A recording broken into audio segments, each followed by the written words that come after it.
The House will come to order.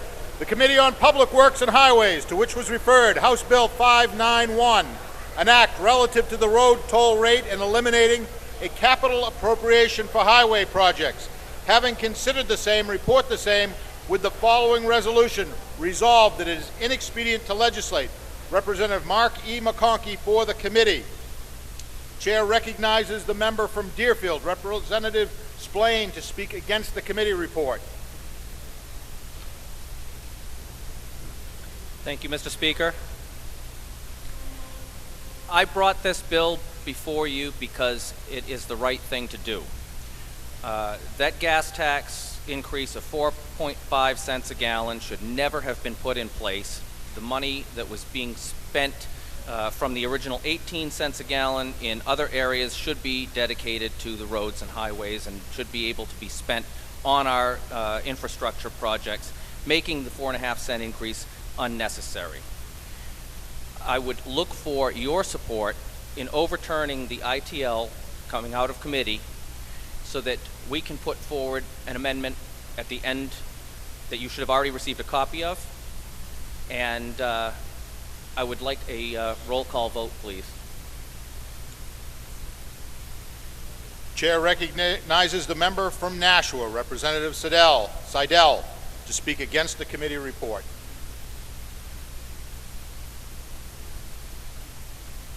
Thank you, Mr. Speaker.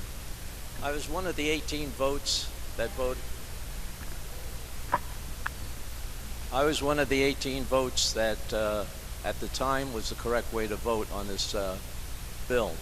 However, I think the sponsor who is bringing up this amendment, I think deserves to be heard, and I think we have to stop using the highway funds as a slush fund to balance the budget. So I think that by emphasizing the need to have all the money that comes in appropriately going to the highway department. So I'm asking to overturn this so we can discuss the amendment. Thank you. Does the member yield to a question? Yes. The member does yield. Representative Hall, you may inquire. Thank you for taking my question. If we continue to allow funds to be taken out of this account, are we ever going to make the highway fund whole? Or is the right thing to do is to fix the leaky bucket first? I think that's what we have to do. This last budget has taken an extra 3% of the funds, and not for highway. Great, thank you. Chair recognizes the member from Freedom, Representative McConkey, to speak in favor of the committee report.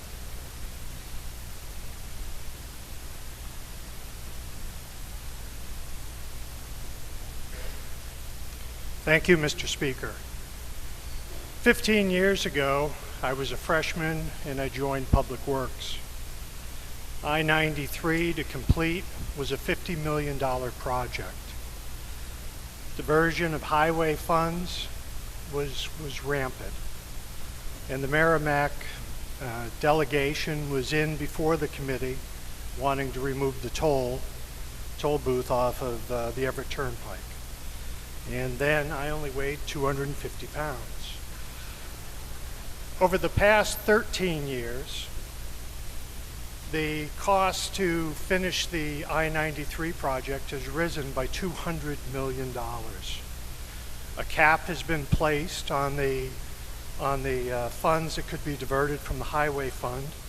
And every 2 years, we would enjoy the Merrimack delegation coming back once again, trying to remove the toll booth from the Everett Turnpike. Last year, the road toll was increased. I-93 will now be completed. Millions of dollars in contracts were awarded to our communities to improve roads and bridges. Toll booth in Merrimack has been removed.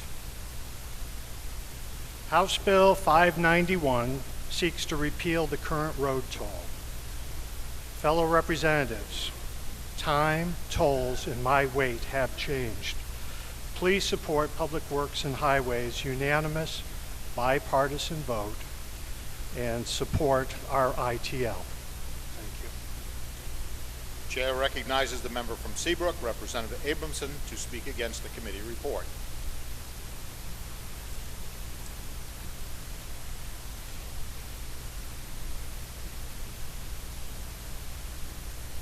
Appears the member is not present. The chair recognizes the member from Claremont, Representative Cloutier, to speak in favor of the committee report. Okay, thank you, Mr. Speaker, fellow House members.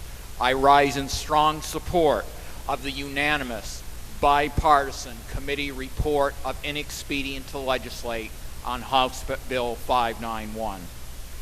Now, House Bill 591 would, if it's passed, repeal the road toll of 4.2 cents per gallon that this legislature passed in a bipartisan manner last year.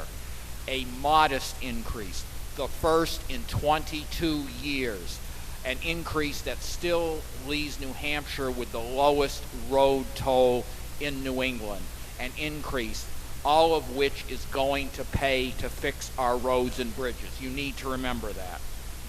And frankly, basically, I believe this repeal bill, House Bill 591, is unwise for three major reasons. Unwise, that is going to take away money to fix our state's roads and bridges all over our state. Unwise, that is going to take away the increased block grant aid, which is going to take effect on July 1st of this year. Block grant aid that our state's municipalities can use. And if they do not get this increase, either our local roads are going to continue to deteriorate or local property taxes will go up even higher than they are going up now in order to fix those roads. And believe me, coming from a community that says, cut my taxes and fix the roads, I'm well aware of this situation. And it's also unwise that it is going to endanger the prompt completion of the widening of I-93, which is a major transportation artery for many drivers and also many businesses throughout our state. So I cannot say enough to this. This is unwise legislation, and that is why every business organization and business that came to the 2 days of hearings on House Bill 591 either testified in favor or signed the blue sheet against this repeal bill. That includes not only Pike Industries, but the Business and Industry Association and the New Hampshire Lodging and Restaurant Association. They understand this, the increase in the road toll is critical to maintaining our state's infrastructure and improving our economy. So I'm going to indicate in conclusion, I basically want to state two things. That House Bill 591 is bad, not only just unwise, it's bad for our roads and bridges, bad for our state's economy. Please support and please vote yes on inexpedient to legislate on House Bill 591. Thank you for your time. Representative Spillane requested a roll call vote. Is that sufficiently seconded? It is sufficiently seconded. Members, please take their seats.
The House will come to order. The question is on the committee report on House Bill 591. The chair recognizes Representative Rideout with a parliamentary inquiry. Thank you, Mr. Speaker. Fellow representatives, if you know as I do, New Hampshire residents cringe at the great sucking sound that we create. That sound is of the money being sucked out of their wallets. If you know as I know, this tax hits the hardest those that can least afford it. And if you know that, as I know, that the state of New Hampshire now siphons off nearly 30% of current gas tax revenues, which is more than the amount raised by the gas tax increase. And if you know, or if you, as I, find relief in the lower gas prices, remember they could be 4.2 cents lower, and would you now please press the red button so another motion could be brought forward? Thank you. Question is on the committee report. If you are in favor, you will press the green button. If you are opposed, you'll press the red button. Chair recognizes Representative Chandler for a parliamentary inquiry. Thank you, Mr. Speaker. If you know, as I know, that I voted against this gas tax last session. But if you know, as I also know, that since its passage, the Department of Transportation has designed and approved many projects, including vital work on I-93. And if you know, as I know, that our local communities are benefiting from this increase for our local roads and municipal bridge aid program. And if you know, as I know, that the Betterment program, which services every highway division in this state, is benefiting greatly from having more projects being able to be done in our districts, would I now support the 18-0 unanimous committee report by pushing the green button? The question is on the committee report. This is a roll call vote. If you are in favor, you will press the green button. If you are opposed, you'll press the red button. Voting stations will be open for 30 seconds.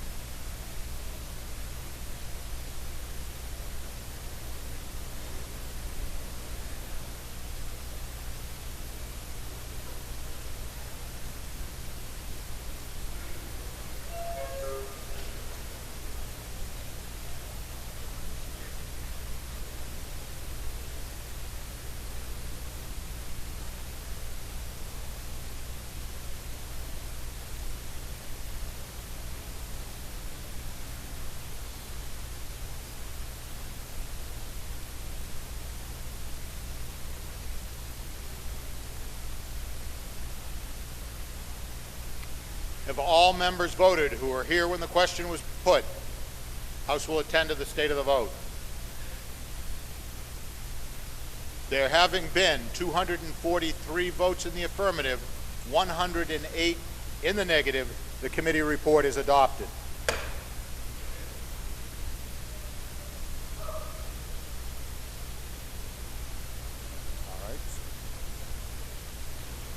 The majority of the Committee on Science, Technology, and Energy, to which was referred House Bill 208, an act repealing the New Hampshire Regional Greenhouse Gas Initiative Program, having considered the same, report the same with the following amendment and with the recommendation that the bill ought to pass with amendment. Representative Michael Vose for the majority of the committee. The minority of the committee, having considered the same and being unable to agree with the majority, report the following resolution. Resolved that it is inexpedient to legislate. Representative William S. Baber for the minority of the committee. The question is on Amendment 0139H, printed in House Record 13, page 263. The chair recognizes the member from Lee, Representative Kane, to speak against the amendment.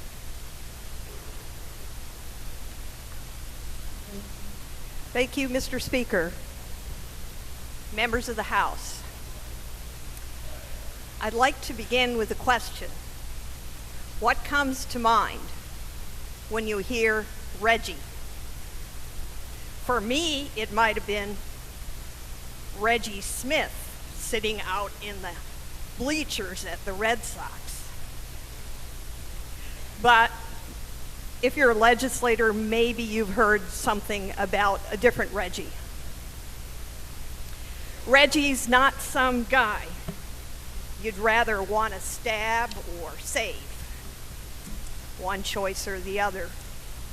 Reggie stands for the Regional Greenhouse Gas Initiative. I'd just like to give you a little background to start, because not everybody who's not on the Science Committee is probably terribly familiar with this. New Hampshire's participation in this 9-state regional collaborative began with the passage of House Bill 1434 in 2008. Long before that, New Hampshire had been and still is participating and sharing in a regional electric pool.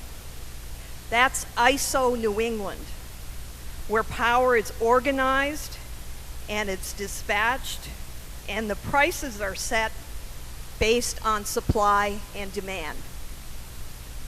I visited the headquarters several times, and I advise you to take that opportunity if it ever comes up for you, because it's extremely informative about the entire dispatch process and the auction process that generates our prices, ours and everybody else in the independent system operating region. In any event, New Hampshire is inextricably electrically connected with neighboring states. And there's no practical way for New Hampshire to go it alone at this time. In the distant future, we could end up with a different model, including distributed generation, but staying connected to the grid will continue for many years to come. Our participation in the ISO is something that cannot be avoided. All fossil fuel fired electric generators located within the Reggie region are required to purchase allowances to emit CO2, carbon dioxide. Reduction of CO2 is not the only benefit of sending this price signal, which causes fewer petroleum plants to run and more renewable sources to be installed and produce clean power. We also benefit by avoiding spewing SO2, sulfur dioxide, and NOx, and particulates into the air and the water, which improves health by reducing asthma attacks, for example. The purchased allowances, the money spent, become embedded in the network's cost of electricity, and they're passed on to consumers. Whether New Hampshire participates in Reggie or not, we're still in the ISO network, and we will continue to pay market rates for our power, which will include the cost of the allowances purchased by generators in other states. Now, where does the money go that's collected in the auction of these allowances to pollute? Each state decides what's to be done with their proportionate share. In other Reggie states, most, if not all, of their funds have been directed to energy efficiency projects, thereby not only reducing energy demand, but also creating local jobs and bolstering those states' economic growth. Current law in New Hampshire specifies that only a very limited amount of the proceeds be reserved for two purposes only. A very small amount compared to our neighboring states at present. One of those applications is for low-income weatherization. and the other is for local government energy efficiency projects, with the remainder of those proceeds just rebated to consumers. This amendment would have New Hampshire continue to participate in RGGI, in the auctions, and continue to pay the administrative costs for RGGI Inc., of which we'd still be part, but eliminate the availability for any funds to assist low-income residents button up their homes instead of repeatedly needing our fuel assistance. And just when more local governments have figured out how much can be saved on property taxes by taking advantage of the incentives, we're going to pull the rug out from under that effort as well. That's what this amendment proposes. We're stuck with still some pennies on the table, and you get a few more pennies off of your electric bill every month. Maybe 15 cents at best on the average bill. Yes, we will cut off the opportunity for us all to save. And let me explain why we all save when our neighbors actually get the direct benefit. Why do you and I save when I haven't done anything about weatherizing my house? Because other people taking that action reduces demand, and in reducing demand, we don't need to build additional plants. If we build additional plants, our rates will go up because we have to pay for those. So your neighbor benefiting benefits you too. Okay, now, there are those of us who want to stab RGGI because that's what the press in some instances has prompted you to do. Stab them to death no matter what, because it's a symbolic act to make a statement against those who know climate change is a force to be reckoned with. But this amendment doesn't kill RGGI. Instead, it rebates a few pennies back to ratepayers. It leaves New Hampshire ratepayers still holding the bag for the RGGI auction administrative costs. This amendment doesn't do what the underlying bill does, and the sponsor proposed. And I noticed before the sponsor was wearing red too, that this is to take RGGI, to take New Hampshire out of RGGI. That was the underlying bill, but that's not what this amendment does. Why leave those remaining administrative pennies on the table? And if you're narrowly focused only on your very own electric bill in the short term, and want to ignore every other effect for the people of the state, including yourself in the long run, let's go for it. Forget the jobs and economic value of keeping those weatherization activities in New Hampshire. Let them go to Massachusetts and create jobs and economic development there. Never mind the constituents who filled this hall, who've seen the leverage and the educational value in their local communities and who came here to testify. Never mind the Lung Association, which understands the health effects of burning fossil fuel. Let's make the rubber hit the road, vote this useless amendment down, and let's see who really votes to kill RGGI. Thank you, Mr. Speaker. The question is before the adoption of the amendment on House Bill 208. Chair recognizes the member from Epping, Representative Votes.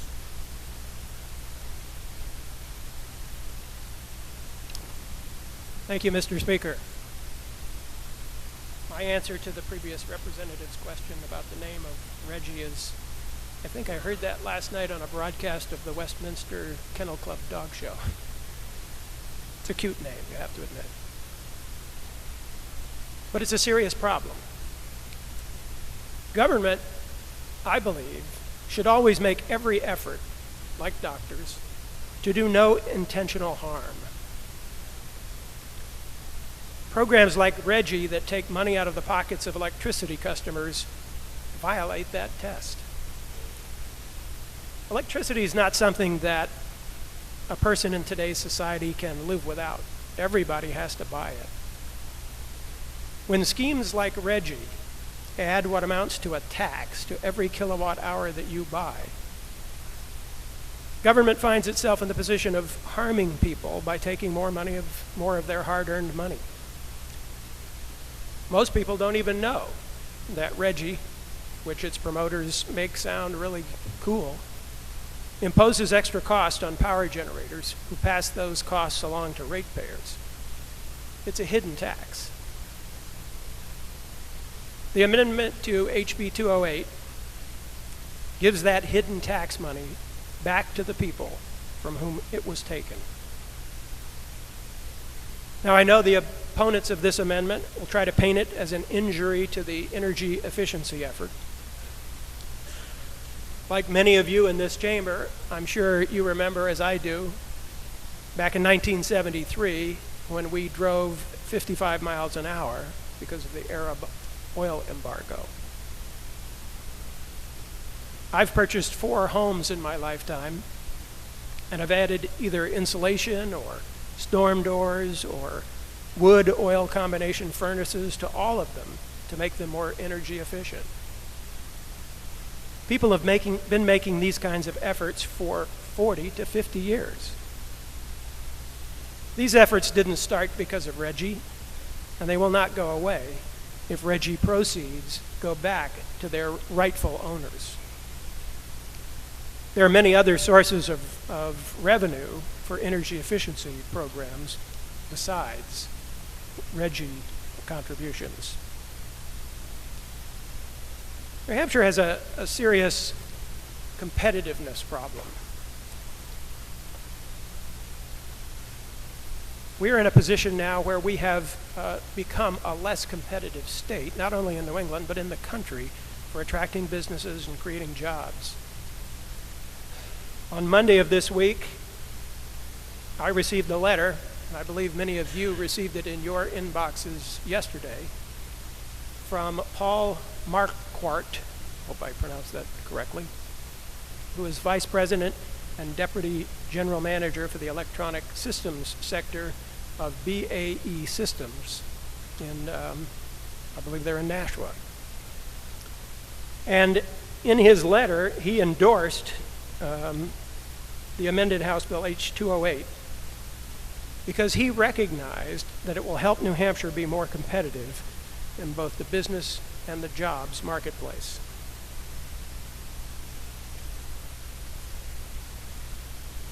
Maybe the question we should be asking about the energy efficiency component of all this is who's the right person to pay for it? Is it senior citizens on fixed incomes? Is it single moms with young kids at home? Is it people working 3 jobs to pay their light bill? Should North Country residents be paying more to keep their lights on so that a library in Hillsborough County can install a solar collector? I think in your heart, you know the answer to those questions. Let's give New Hampshire citizens some relief from the high cost of electricity. The amended HB 208 is admittedly a small step in that direction, but all great journeys start with a small step. So let's vote to start New Hampshire on a journey to renewed economic competitiveness. Please vote no to kill the amendment, and then vote ought to pass as amended on House Bill 208. Thank you, Mr. Speaker.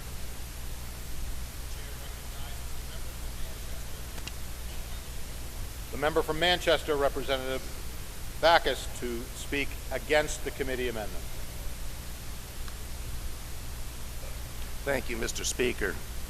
Friends and colleagues, I rise to oppose the committee adopted amendment on House Bill 208, which, as you heard, while not outright repealing RGGI, would destroy its main benefit by not funding any energy efficiency projects through the use of RGGI proceeds. This is a classic penny-wise and pound-foolish bill. RGGI has been an enormously successful program. It's a market-based program. Since its inception in 2008, according to the Economic Consultant Group, the Analysis Group, the 10 original RGGI states have saved $1.3 billion in energy costs while achieving $1.3 billion in economic growth. For New Hampshire, which is one of the smaller states in the RGGI grouping, the group found, I quote, economic benefits of $20 million in net economic value. That's the value obtained after you factor out the cost of the program. $32 million in reduced energy bills for energy consumers, local job creation, and $134 million less spent on fossil fuels produced and purchased from places outside New Hampshire. Energy efficiency is inherently a local business opportunity employing local people. In short, even leaving aside the benefits of using this market-based program and reducing the rate of carbon pollution, RGGI has and will continue to achieve huge economic benefits for the citizens of our state, but only if we do not foreclose those gains by passing this proposed amendment. Now, I in no way ignore the real concern about the high costs of energy in this state and in the region. But it's important to know this: the high cost of electric energy in New Hampshire and in the Northeast generally is not the result of ratepayer contributions to RGGI. It is not. The costs, estimated about 21 cents a month on a typical 650 kilowatt hour residential bill, about 120 bucks for a PSNH customer, are not what makes our power supply costs high in this region. One proof of this is that New Hampshire has had among the highest electric costs in this country for decades, long before either RGGI or our adoption of the Renewable Portfolio Standard law. What actually caused New Hampshire's rates to skyrocket? Well, one huge factor was the rate agreement this general court approved some years ago to end the bankruptcy of PSNH. This general court signed on to a rate agreement of 7 years of 5.5% rate increases, with compounding that ended up with our rates being 45% higher at the end of that rate agreement than when we started it. Another factor that people always mention, the fact that we are at the end of the energy pipeline. But the number one reason why our high cost of energy today, the high cost of electric energy almost entirely due to the fluctuating cost of natural gas. Electricity prices move up and down with natural gas because most of our electric generation today comes from natural gas. It's not because of RGGI that we have high energy costs, and taking this small step, taking away this modest contribution toward RGGI will not do anything about our competitiveness. So the notion that zeroing out use of RGGI funds to advance energy efficiency will reduce rates is just flat out wrong. Indeed, we heard from the chairman of the New Hampshire Public Utilities Commission at our hearing that was very well attended right in this hall, that doing away with these RGGI costs doing away with a small amount to fund RGGI would actually lead to increased costs. It has the opposite effect of what the authors intend. Why? Because unrefuted and overwhelming testimony demonstrate energy efficiency as our lowest cost and most economically beneficial energy option. The best source of a new kilowatt is not a new power plant or a giant transmission project, but to avoid the costs of building new supply by reducing the need to build such a facility. And these gains are especially important in avoiding the need to add power supply during the winter and summer peaks. Since, as we learned last winter, and fortunately it's not so much this winter so far, it is these facilities, very high cost to operate, that lead to the cost spikes we saw. Again, there was no contradicting testimony to this from the many people that testified, including many experts in this very hall. Now, when I talk about energy efficiency, I hope you all understand I'm not asking you all to read by dimmer light or shiver in the dark or have to wear sweaters. I'm talking just about using the energy that we have more efficiently, and technology is advancing every day to achieve better energy savings. Just look at the revolution in lighting we've had from incandescent to compact fluorescent to LED lighting. So here's where RGGI makes its most important contribution to saving the large amounts as described in the Analysis Group report I quoted earlier. $20 million in net economic value for our citizens. But some proponents of RGGI, zeroing out all RGGI funding for energy efficiency, say that we shouldn't pick winners and losers, or we should return all the RGGI funds directly to customers so they can undertake their own energy efficiency projects. The prior speaker reverted to this. RGGI does not pick winners and losers. It is a market-based program and makes energy efficiency funds available to those who apply. Program is administered by our 4 distribution utilities in the state, including PSNH, now Eversource, and also in a smaller way through the Retail Merchants Association and another program. You will hear from another speaker how these projects benefit both low-income consumers and our municipalities, our city and towns. These are the recipients of the benefits of these energy efficiency programs. It was this evidence of the huge economic benefits of using RGGI funds, albeit now limited to only the first dollar of these funds, that led the chairman of the New Hampshire Public Utility Commission to testify before the committee that repealing RGGI or zeroing out all the funding through RGGI would, over time, not only lead to rate decreases, but would instead lead to increases. Why? Because if costs go down, eventually rates go down. RGGI lowers costs. In short, by foregoing the savings we have and still can achieve through RGGI, funding of energy efficiency will result not in rate savings, but in rate increases. Ultimately, the higher costs we will face as a result of not maximizing energy efficiency will translate into higher costs, and higher costs inevitably and ultimately end up in higher electric rates. Penny wise and pound foolish indeed. And what of the notion that rebating the RGGI cost to ratepayers, a credit amounting to about 18.5 cents a month on a typical residential bill, would let our electric customers undertake energy savings for themselves? The answer, of course, is that 18.5 cents a month, or $2.20 a year, is not enough for any customer to undertake the upfront costs of initiating an energy efficiency project. These projects do have some meaningful upfront costs, although the paybacks are really very good, usually on the order of 3 to 5 years, and after that, of course, they continue to pay back every year that you have the facility or the building that you've improved. No one who testified before the committee suggested that such a minuscule rebate would suffice to incent any meaningful energy efficiency measures. And I think you can all understand that 18.5 cents isn't going to cut it when you're facing a capital cost for an energy efficiency project. Let me just conclude by pointing out that our committee heard this bill right here in Reps Hall before a very large crowd. There was essentially no one other than the bill sponsor who advocated for outright repeal, and the representative of the Koch brothers funded Americans for Prosperity, and one speaker who thought the whole thing was a communist plot, who contested the overwhelming evidence of RGGI's importance to our citizens, not just because of climate issues, but because of its enormous economic benefits. We should not ignore the compelling and largely unrebutted test evidence that we have heard. RGGI, including the funding of energy efficiency, should be preserved and indeed strengthened. And therefore, I rise in opposition to the adoption of the amendment. Thank you, Mr. Speaker.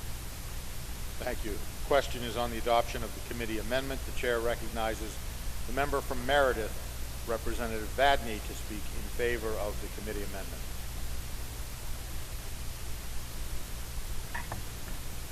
Thank you, Mr. Speaker, and thank you, colleagues, for listening to me. I do have the unenviable position of being the second thing on the agenda after lunch, so I know those of you who aren't asleep are hoping I won't keep you from falling asleep. But we've just heard the word minuscule used a few times. The February 10th Union Leader, Manchester Union Leader, carried a story about House Bill 208. In that story, the director of the Governor's Office of Energy and Planning stated that House Bill 208 would provide negligible rate relief, just like we just heard minuscule. But now think of the other end of that. They're saying this amount of money, which is trivial, is something they can't live without. They're saying the loss of that money would cripple their energy efficiency programs. Interesting. Trivial to one side of the equation and very, very important to the other. Another problem to consider is the nature of these dedicated funds, to which RGGI would be one of these funds. This legislature is well known for sweeping up money from funds like that and using it elsewhere. This would be one fund they couldn't, because it would have zero balance if this bill passes and the amendment. And finally, there's an issue of freedom involved here too, cherished by all Americans and particularly New Hampshire people. Many of us believe people should be allowed to choose how they spend their money, be it a nickel, a dime, or $100 million. If they want to fund energy efficiency programs, they should be allowed to do so. That's your choice. But you should also be allowed to say, I don't want my money spent on it. That's also should be your choice. So when you add it up, House Bill 208, as amended, makes good common sense for everybody in New Hampshire. I urge you to support this legislation. Thank you very much. Will the member yield to a question? I think it's going to Member get late. does not yield.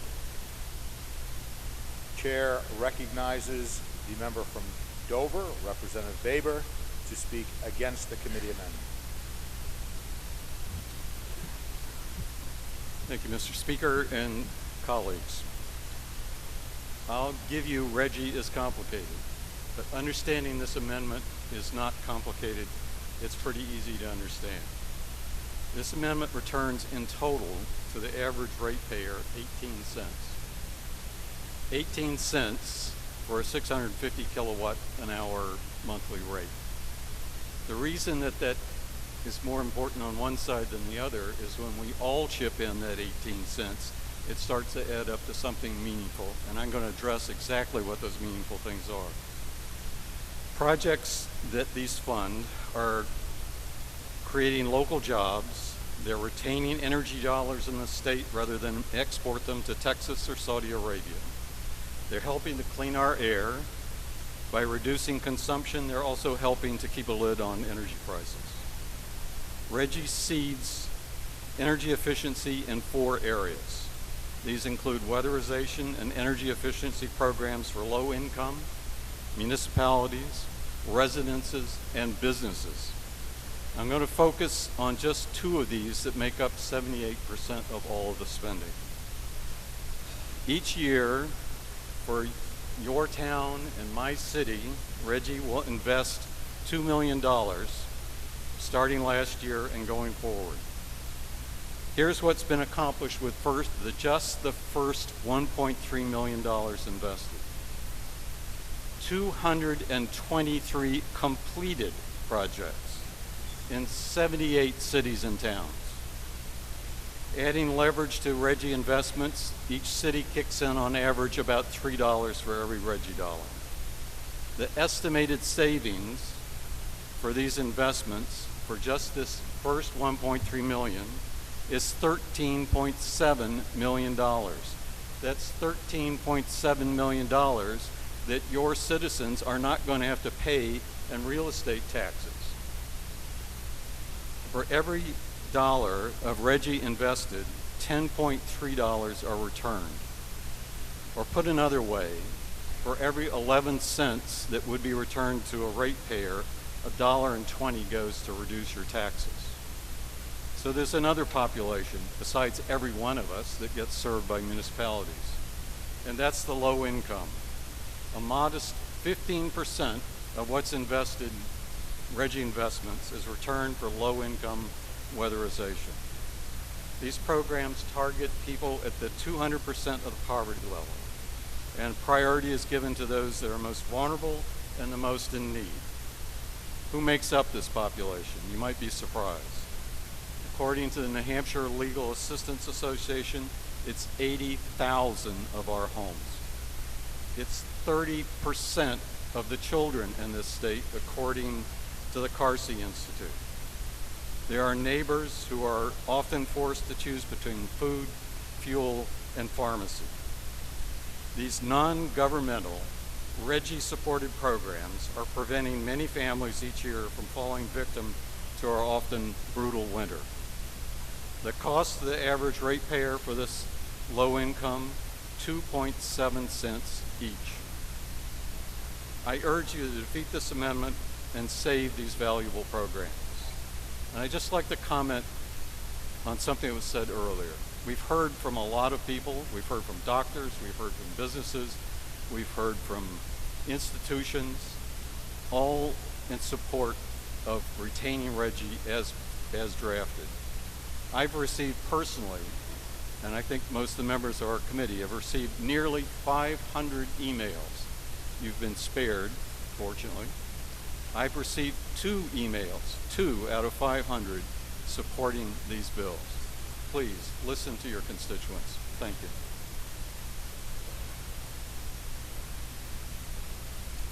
Chair recognizes the final speaker of this debate, the representative from Deerfield. Oh, excuse me, I'm sorry. Would the member yield to a question? Member does not yield. Chair recognizes the member from Deerfield, Representative Splain, to speak in favor of the committee amendment. Thank you, Mr. Speaker.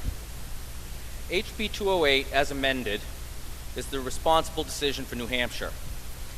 Growing up, my mother worked for Unitil. I'm very well aware of the obligations the state has to purchase power from a collective. She used to call it NEPOOL. We're not free, due to federal overreach, to purchase power where we like, and although we would love to remove any ties to Regional Greenhouse Gas Initiative, RGGI, we cannot. As amended, this bill accomplishes a step in the right direction by returning 100% of the RGGI funds to the ratepayers. RGGI is a cap and trade program. The energy efficiency was added on later to make it more palatable to you. Passing this amended bill sends a clear message that New Hampshire is doing everything possible to reduce electricity costs, which is vital to generating a better business climate. Passing this amended bill gets the federal government out of the business of choosing winners and losers regarding energy efficiency, and it preserves the individual choice in the determination of how to spend one's money. As a state, we are in control of our destiny, especially concerning decisions about the adoption of energy efficiency measures.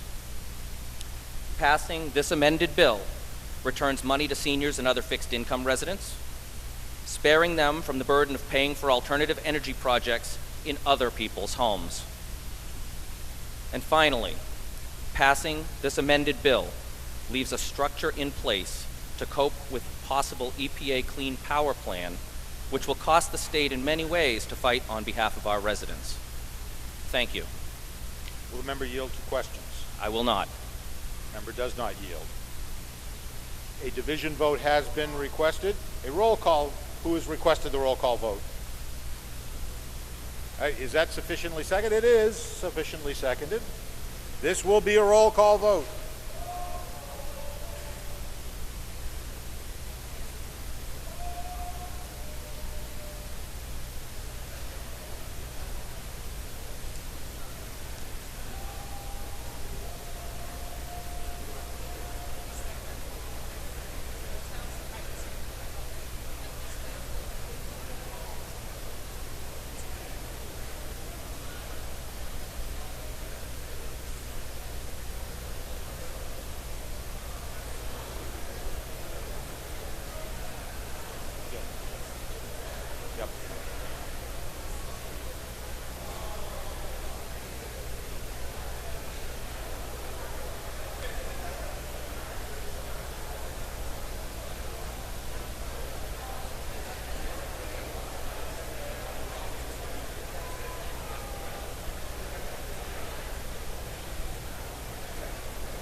House will come to order. The chair recognizes Representative Harvey for parliamentary inquiry.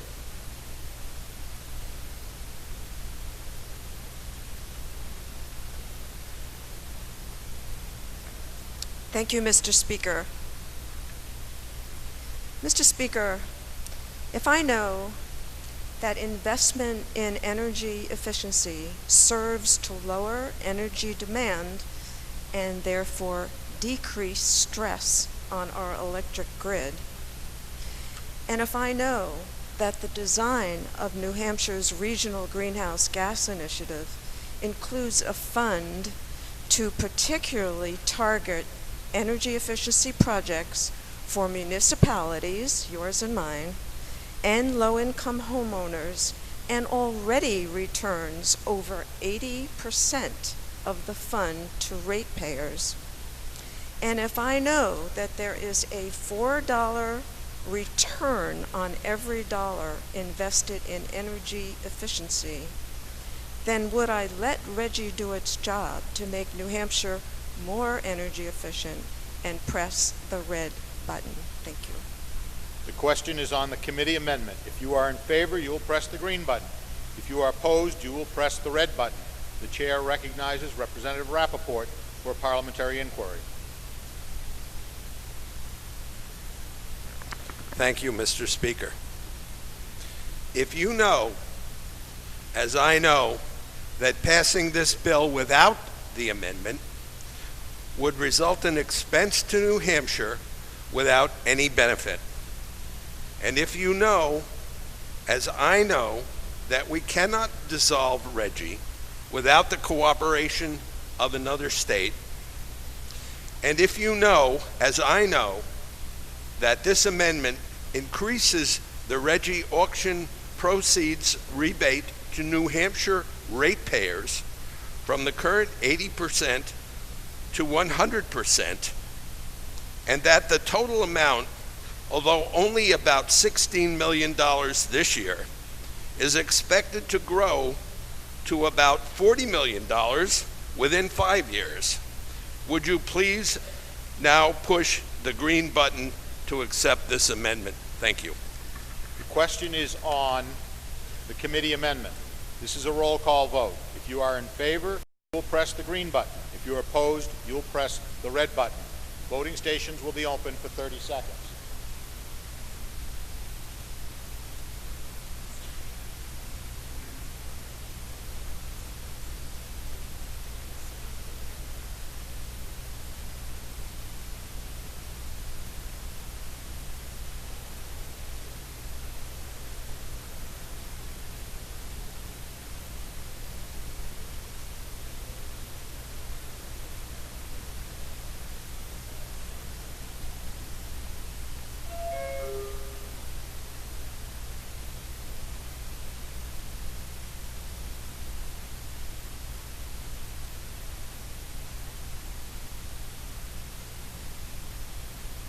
Have all members voted who were here when the question was put? The House will attend to the state of the vote. There having been 197 votes in the affirmative, 158 in the negative, the committee amendment is adopted. I would ask members to remain in their seats. We have no further debate, just PIs. So please stay here and we can get through this quickly. This will be a division vote. Representative Shurtleff requests a roll call. Is that sufficiently seconded? It is sufficiently seconded. Members are already in their seat. The chair recognizes Representative Shurtleff for parliamentary inquiry. Thank you, Mr. Speaker. Mr. Speaker, if I know that the Regional Greenhouse Gas Initiative has been an enormous successful program that has reduced energy costs in the Northeast region as well as reduced harmful emissions. And Mr. Speaker, if I know that the RGGI program has created jobs that have helped to strengthen New Hampshire's economy, as well as providing funding for our cities and towns for much needed weatherization projects. And Mr. Speaker, if I know that if New Hampshire leaves the RGGI program, New Hampshire citizens will still be paying for the same energy costs without receiving any of the benefits from this program, would I now vote no by pushing the red button? Thank you, Mr. Speaker. Question is on the committee report. If you are in favor, you'll press the green button. If you're opposed, you will press the red button. The chair recognizes Representative Flanagan for parliamentary inquiry. Thank you, Mr. Speaker. Mr. Speaker, if you know, as I know, that electric costs have been a major impediment to economic growth in New Hampshire, and if you know that this bill provides a net benefit to ratepayers, including job creators that are paying well more than 18 cents a month, this by increasing rebates and slowing the growth of the cost of energy. And if you know, as I know, that this is a meaningful step towards keeping a promise many of us campaigned on to control and reduce the overall cost of electricity in New Hampshire, would you now press the green button and support the hard work of the Science and Technology Energy Committee? Thank you. Question is on the adoption of the committee report. This is a roll call vote. If you are in favor, you will press the green button. If you are opposed, you will press the red button. Voting stations will be open for 30 seconds.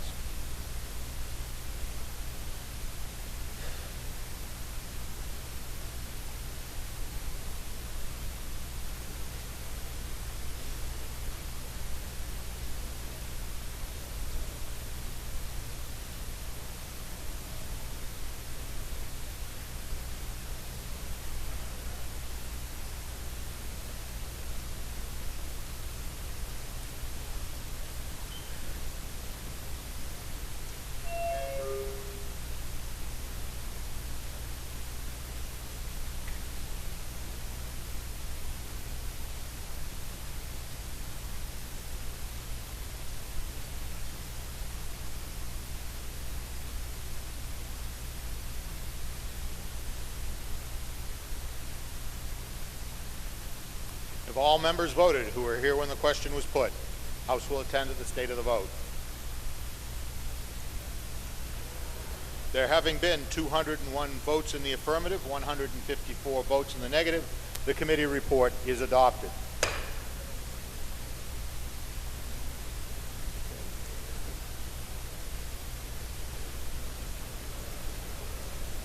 The majority of the Committee on Science, Technology, and Energy, to which was referred House Bill 615, an act relative to funding for state energy efficiency programs, having considered the same, report the same with the following resolution. Resolved that it is inexpedient to legislate. Representative Michael Vos for the committee, for the majority of the committee. The minority of the committee, having considered the same and being unable to agree with the majority, report with the recommendation that the bill ought to pass. Representative Robert A. Backus for the minority of the committee. The chair recognizes the member from Manchester, Representative Backus, to speak against the committee report.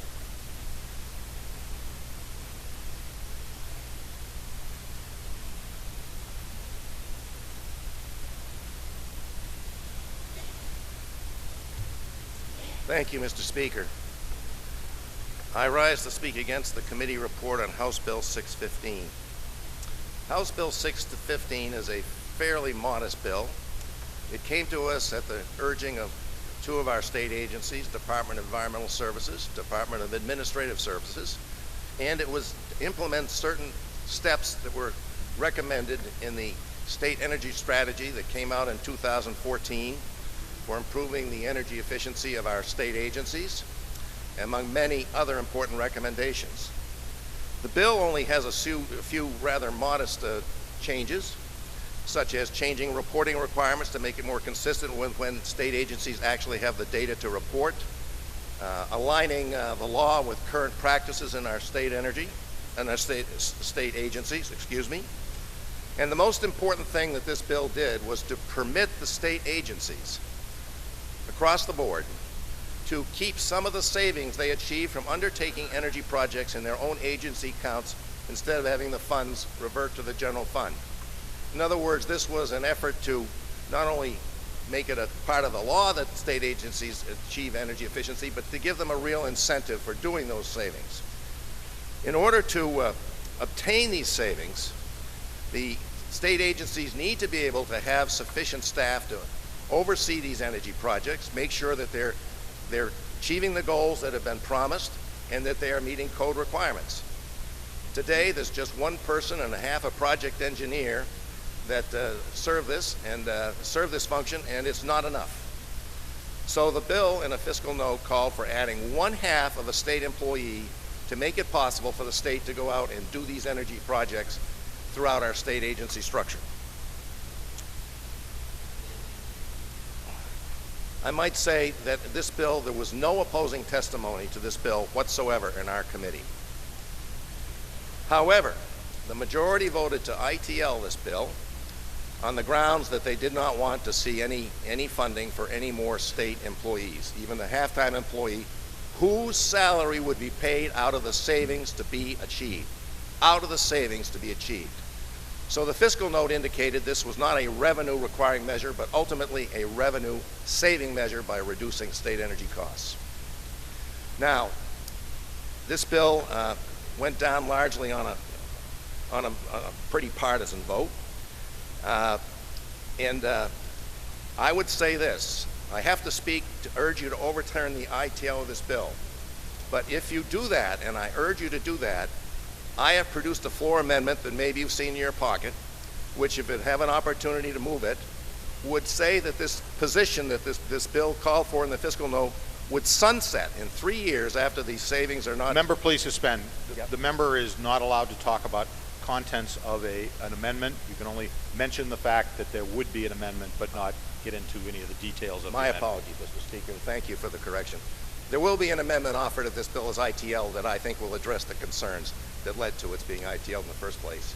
And I hope I have a chance to speak to that, and you will vote to overturn the ITL. Thank you very much.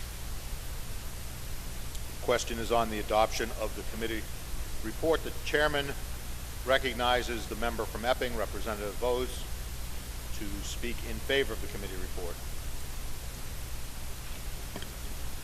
Thank you, Mr. Speaker. I stand in opposition to House Bill 615. There's two fundamental problems with this bill. The first one is that it seeks to create a new state employee position by statute. But the best way to create new positions is through the budget process so that the Finance Committee can pass judgment on whether or not that new employee is needed. So that's a problem with this bill. But there's an even more insidious problem than that with this legislation. It allows state departments to keep any of the money that they save through implementing energy efficiency measures. Now that's admittedly a good incentive to state departments, but these funds, as described in the legislation, are non-lapsing funds, and they would accumulate year after year. Well, that amounts to a slush fund. These funds that get saved by these energy efficiency measures originally came from us, the taxpayers, and they should be returned to the taxpayers. So the end result, this bill continues the trend of expanding government. Many of us believe that New Hampshire needs less government, not more. I urge you to vote to ITL, House Bill 615. Thank you. Does the member yield to questions? The member does not yield. Chair recognizes the member from Marlborough, Representative Shepherdson, to speak against the committee report. Thank you, Mr. Speaker. This bill would save us money, not cost us money. You've heard that the state agencies are asking for a new half-time position employee to help manage the energy efficiency programs in our state buildings. They're trying to do what they can with existing employees, but they feel they would be able to manage more projects and therefore have more energy efficiency savings if they could add another half-time person. And as Representative Backus already said, this would be paid for out of the savings that would be realized. I'd like to remind people that the cheapest energy is the energy we don't use in the first place. Therefore, energy efficiency is the best way to cut down on our electricity and heating costs. That's why one of the recommendations of our new 10-year state energy strategy states that, quote, the legislature should adopt an overarching policy directive that all state actions should be guided by the goal of capturing all cost-effective energy efficiency savings. And that's what this bill is trying to do. It's also been noted in a study that state governments are finding that lead by example programs produce substantial energy savings and have a raft of other benefits such as reducing emissions, improving system reliability, and so forth. It further states in our 10-year state energy strategy that, quote, state buildings are one of the most important targets for energy efficiency efforts because they save the taxpayers money and set an example for other building owners. The state should provide additional support to the State Energy Manager's Office, which this bill would do, to help develop and manage projects, and should investigate creative funding arrangements to allow agencies to pay for projects with the savings generated by the projects. And again, that is part of what this bill would allow. It only goes to the end of that year's budget cycle, however, and then any money not used would revert to the general fund. This bill would address these goals in our energy strategy. It will give support to the State Energy Manager's Office. And if not enough money is saved to pay for her new half-time position, then we'll hear an amendment later that would deal with that. So I urge you, please, to vote against this bill. Thank you. Chair recognizes the member from Meredith, Representative Vadney, to speak in favor of the committee report. Oh, I apologize. Would the previous member, Representative Shepherdson, would you yield to a question? Member does not yield. Representative Vadney, my apologies. Thank you, Mr. Speaker. Thank you again for listening to me. This bill has several flaws, but I will speak to only one of them. Just about in the middle of the blurb that's in your packet, there's a sentence that reads, "It," meaning the bill, "it would also allow the state agencies to retain in their own accounts some of the savings achieved through these energy efficiency projects." Now, please keep in mind that the taxpayers and the ratepayers are paying for these programs. The same people are paying for the salaries and the benefits of these administrators of these programs. And they're paying all of the costs of the improvements that are being made to make state buildings more efficient so that state workers can, for example, keep warm in the winter and cool in the summer while using less fuel and less electricity. Now, they want to keep the savings from that situation.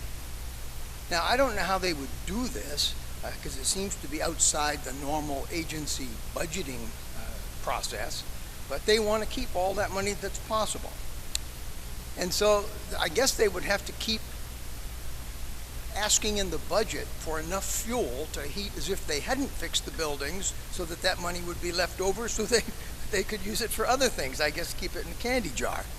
But at any rate, across this state, there are thousands of underemployed and unemployed people struggling to eat, buy fuel, and pay their electricity bills.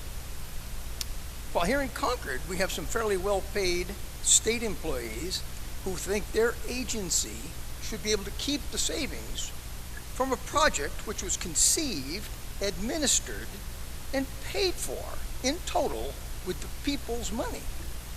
To me, it's a level of internal greed that I find atrocious. Thank you. The question is on the adoption of the committee report. Are you ready for the question? Roll call has been requested. Who's requested a roll call? Representative Rideout? Was that? Oh, Representative O'Brien requested the roll call. That is sufficiently seconded. Members, please take your seats.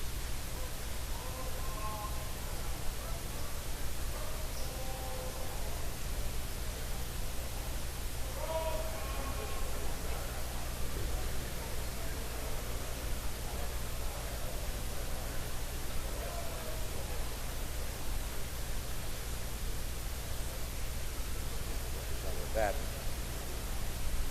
No. No.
House come to order. The chair recognizes Representative Baber for parliamentary inquiry.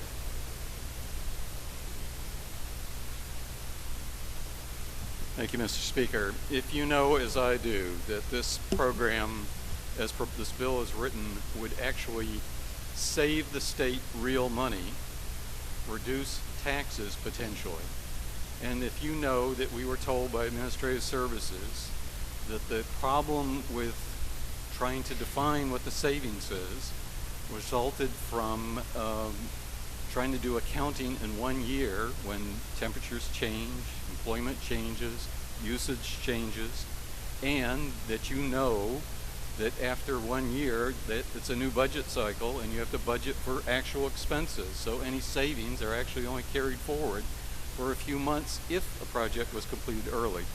I ask you to overturn this ITL. Thank you. The question is on the committee report on House Bill 615. If you are in favor, you'll press the green button. If you are opposed, you'll press the red button.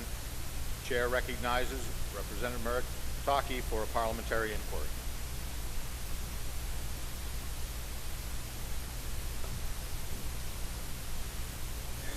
Mr. Speaker, if you believe, as I believe, that the Electric Utilities and Public Utilities Commission are already doing a good job in managing New Hampshire's energy conservation programs funded by the ratepayer, and if you believe, as I believe, that any proceeds from these energy conservation projects should revert back to the ratepayers rather than the state of New Hampshire, if you believe, as I believe, that we should avoid growing government by directing state employees to duplicate work already being done by electric utilities and the Public Utilities Commission, then would you vote with me to support the committee recommendation and press the green button to ITL House Bill 615? Thank you. The question is on the committee report. This is a roll call vote. If you are in favor, you'll press the green button. If you're opposed, you'll press the red button. Voting stations will be open for 30 seconds.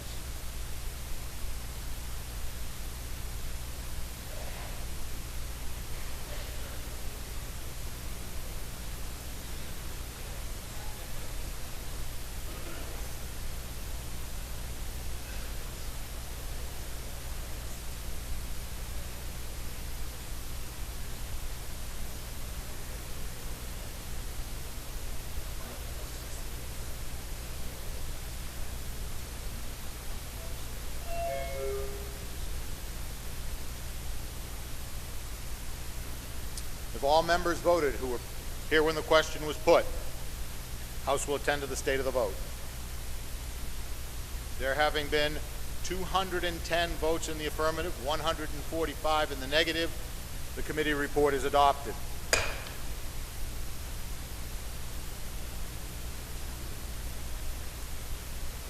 The Committee on State, Federal Relations, and Veterans Affairs, to which was referred House Bill 273, an act relative to the rights of inhabitants and their political choice. Having considered the same, report the same with the following resolution. Resolved that it is inexpedient to legislate. Representative David C. Lundgren for the committee. Are you ready for the question? All those in favor say aye. Aye. Those opposed, nay.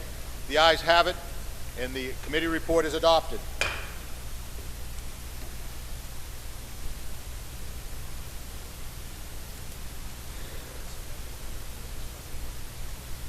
The majority of the Committee on State, Federal Relations, and Veterans Affairs, to which was referred House Bill 433, an act relative to the State Guard. Having considered the same, report the same with the following resolution. Resolved that it is inexpedient to legislate. Representative Timothy J. Smith for the majority of the committee. The minority of the committee, having considered the same and being unable to agree with the majority, report with the recommendation that the bill ought to pass. Representative Alfred P. Baldessaro for the minority of the committee. The chair recognizes the member from Fremont, Representative Itzy, to speak against the committee report. Thank you, Mr. Speaker. Thank you, members, for taking the time to listen to me. And I'm going to surprise you here, because I know you'll all be surprised when I say at the heart of this is a constitutional issue.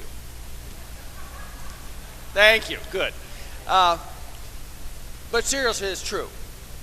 The State Guard, or actually a constitutional militia, is addressed in 2 articles of our Constitution, 12 and 24.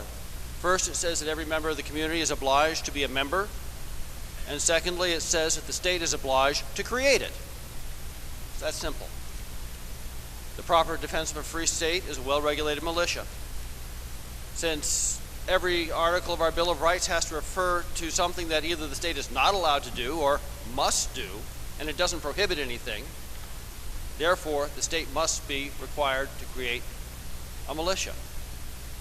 Now, that said, this is really just a housekeeping bill.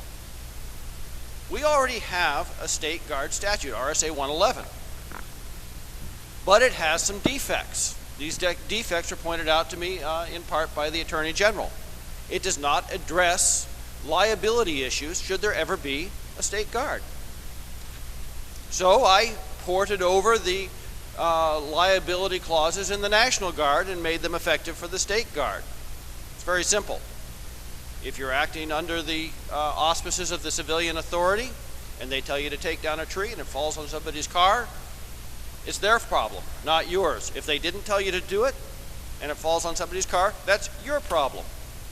It's already state law for the National Guard. We just moved it over.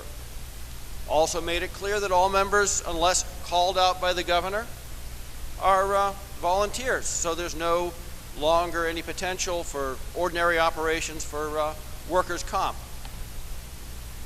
It generally makes it no cost to the state. And you know, the interesting thing, this is not a wild-eyed idea. 23 states have state guards. Most notably, our neighbor to the west, Vermont, created theirs in 2003 in response to 9/11 as an all-volunteer force. And recently, about 4 years ago, Arizona created theirs. What are they used for? A state guard, because it's self-supplied, can get to the site, to the event, faster than the National Guard. They take 2 to 4 hours to deploy. National Guard takes 12 to 48. So if you suddenly find you have an emergency, you need help, you can call on the local state guard. They arrive, they assess, they can tell the National Guard whether they're needed or not. They can do health and welfare checks. You know, like during the ice storm when people were shut in for a couple of weeks and nobody visited. That's something they could do and relieve that the local emergency personnel of that responsibility. They could do their normal local emergency stuff, police work and fighting fires. Really all just housekeeping. It does not create anything. But in talking about this to my son-in-law, he happens to be a captain in the Air Force assigned to the Rangers, and he looked at it and said, this fits Special Forces doctrine, which says it's too late to create a competent force after an emergency has begun. And that's what this is all about, making it possible, practical, to create an emergency force before there's an emergency. I thank you for your time, and I hope that you will support me in overturning the committee report. And this should be a red handkerchief. Will the member yield to a question? Question's been waived. All right. Chair recognizes the member from Londonderry, Representative Baldessaro, to speak against the committee report.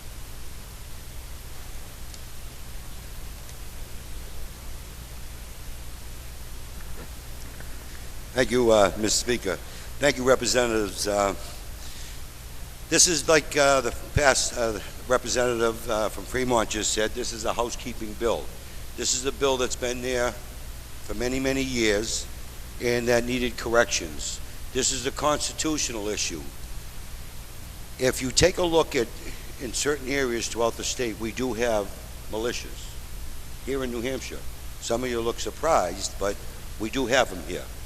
Now, under the Constitution, why it's a current concern to me, especially under Article 25 of the New Hampshire Constitution, standing armies are dangerous to liberty and ought not to be raised or kept up without the consent of the legislator.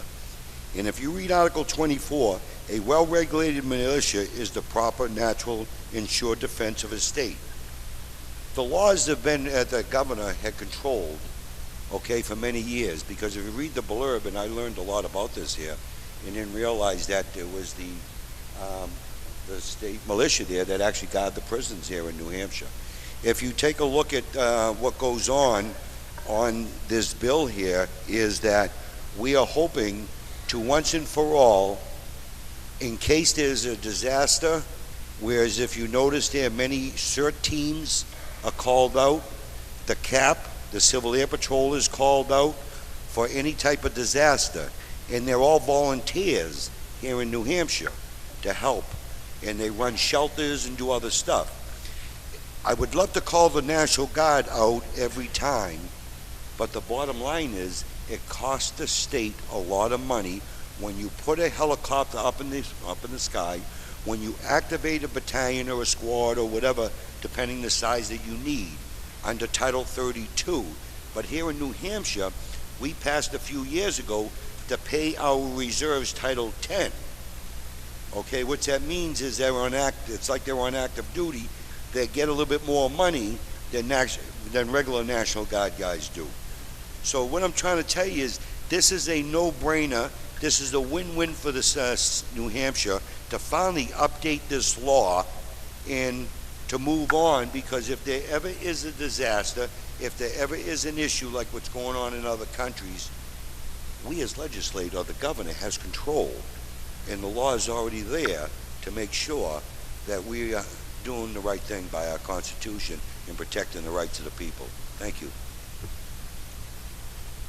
Chair recognizes the member from Manchester, Representative Timothy Smith, to speak in favor of the committee report. Thank you, Mr. Speaker. So I'm going to resist the urge to follow the previous two speakers in going off on an unrelated tangent about the nature of a state guard force, because it is not germane to the subject matter in this bill. As one of the previous speakers mentioned, this is essentially a housekeeping bill that makes changes to statutes that were written within the last decade. This is not some constitutional issue that goes back 250 years. Without this bill, we are not going to infringe on the rights of the people to establish a volunteer militia in the event of a Canadian invasion or anything of the sort. We currently already have volunteers available from CERT teams all over the state, from the Coast Guard Auxiliary out in the Seacoast area, and elements of the Civil Air Patrol that were deployed this week within just hours at no cost to the state to assist in search and rescue operations with the New Hampshire Fish and Game Department. This bill makes a bunch of statutory changes to the state guard statutes that are already law that allow the governor at his or her discretion to form a state guard in the event of an emergency. The Adjutant General showed up himself in person. He didn't send any staffers to testify against this bill. He presented facts and figures to the committee that show unequivocally that activating the state guard and implementing this bill with the changes it makes to the statutes would not be free to the state. His figures that I have in front of me now cite expenses to the state in between $488,000 and $548,000 annually to the state. Because statutorily and in accordance with a combination of interacting federal and state laws, the state guard would have to fall under the Department of the Adjutant General for supervision and administration. That would require facilities resources on his part. That would require financial resources. Thank you, Mr. Speaker. Just a quick announcement. If you are not planning on being here, tomorrow is a session day. It is the governor's request at 1 o'clock, governor's budget request at 1 o'clock. If you are not going to be here, please let us know so that we will list you accordingly as excused for the day. Also, tomorrow is the deadline for reporting early bills. So those of you who are on committees that have early bills, please make sure you make every attempt to get here and work with your committee and get those over to us so that next week we can have a nice, fun-filled, and packed calendar. Thank you. This is a direct quote. He said, "I am against this bill. I have always been against this, and I will always be against this." Thank you, Mr. Speaker. The question is on the committee report on House Bill 433, Are you ready for the question? A roll call has been requested. Who requests a roll call? Representative O'Brien. It is sufficiently seconded. Will members please take their seats?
The House will come to order. Chair recognizes Representative Eastman for a parliamentary inquiry.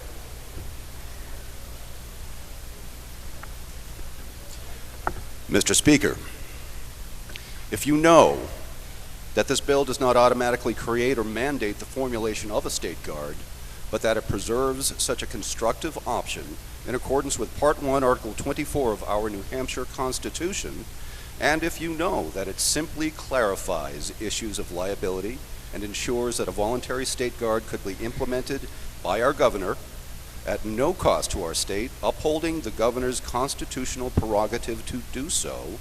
And finally, if you know, Mr. Speaker, that a New Hampshire State Guard could provide much needed support to local emergency response personnel and free them to perform their usual tasks during extreme weather events and other periods of regional duress, would you now vote no to reverse the committee ITL so that another more suitable motion can be made?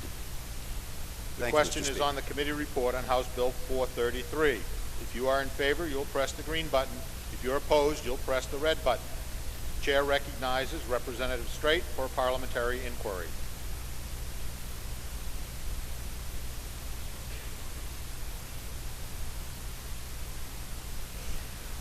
Thank you, Mr. Speaker. If I know that the committee, after substantial deliberation, voted 8-5 along bipartisan lines, would I then push the green button to support the ITL? The question is on the committee report. This is a roll call vote. If you are in favor, you will press the green button. If you are opposed, you will press the red button. Voting stations will be open for 30 seconds.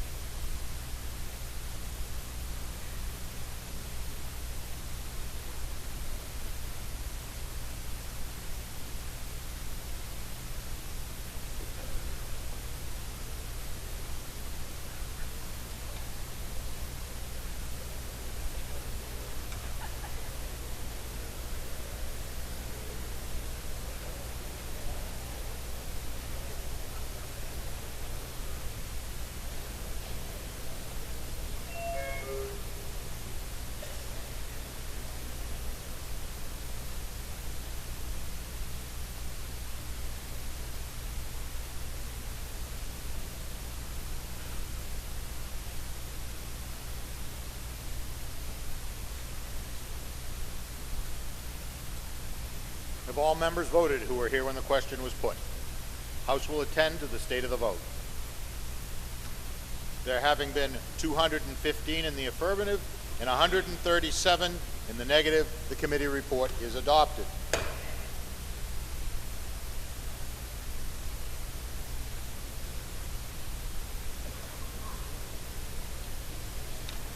The majority of the Committee on Transportation, to which was referred House Bill 241, an act prohibiting driving while holding an animal in the driver's seat. Having considered the same, report the same with the recommendation that the bill ought to pass. Representative Michael B. O'Brien for the majority of the committee. House will be in order. can talk or we can move on with the business of the House, but we're not going to do both. The minority of the Committee on Transportation, to which was referred, having considered the same and being unable to agree with the majority, report with the following resolution. Resolved that it is inexpedient to legislate. Representative Chris A. True for the minority of the committee. Chair recognizes Representative Smith for a motion. Thank you, Mr. Speaker. With the problems with our current distracted driving statute and the need to root cause that... Will the member please suspend? Yes. Member was recognized for a motion. In light of that, I move to table House Bill 241. Thank you. Motion is to table House Bill 241. Are you ready for the question? All those in favor of the motion? Who requests the table? Representative O'Brien. Representative O'Brien, you cannot second your own motion. The request is sufficiently seconded. This will be a roll call vote. Will members please take their seats?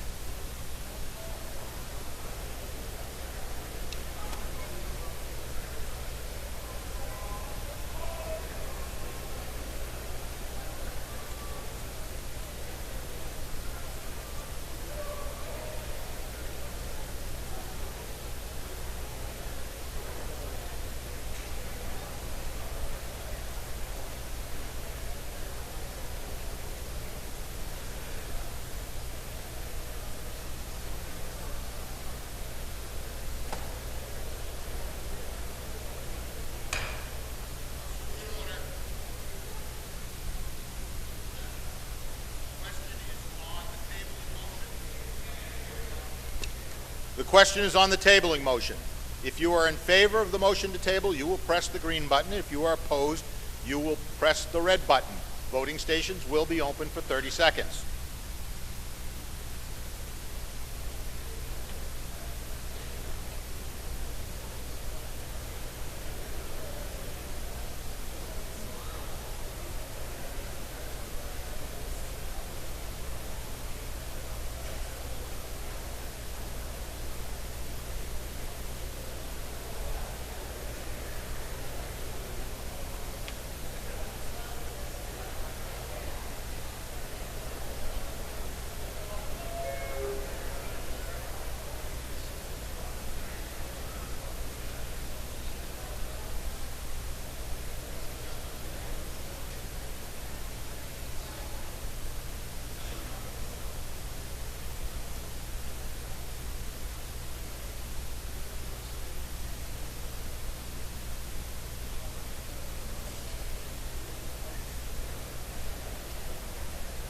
Have all members voted who were here when the question was put? The House will attend to the state of the vote. There having been 296 in the affirmative, 56 in the negative, the motion is adopted.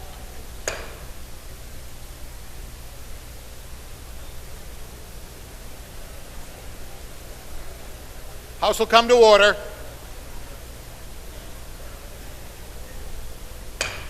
The House will come to order.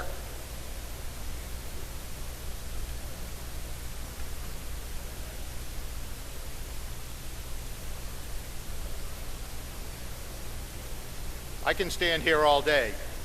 The House will come to order. The Committee on Transportation, to which was referred House Bill 387, an act relative to motor vehicle inspections, having considered the same, report the same, with the following resolution. Resolved that it is inexpedient to legislate.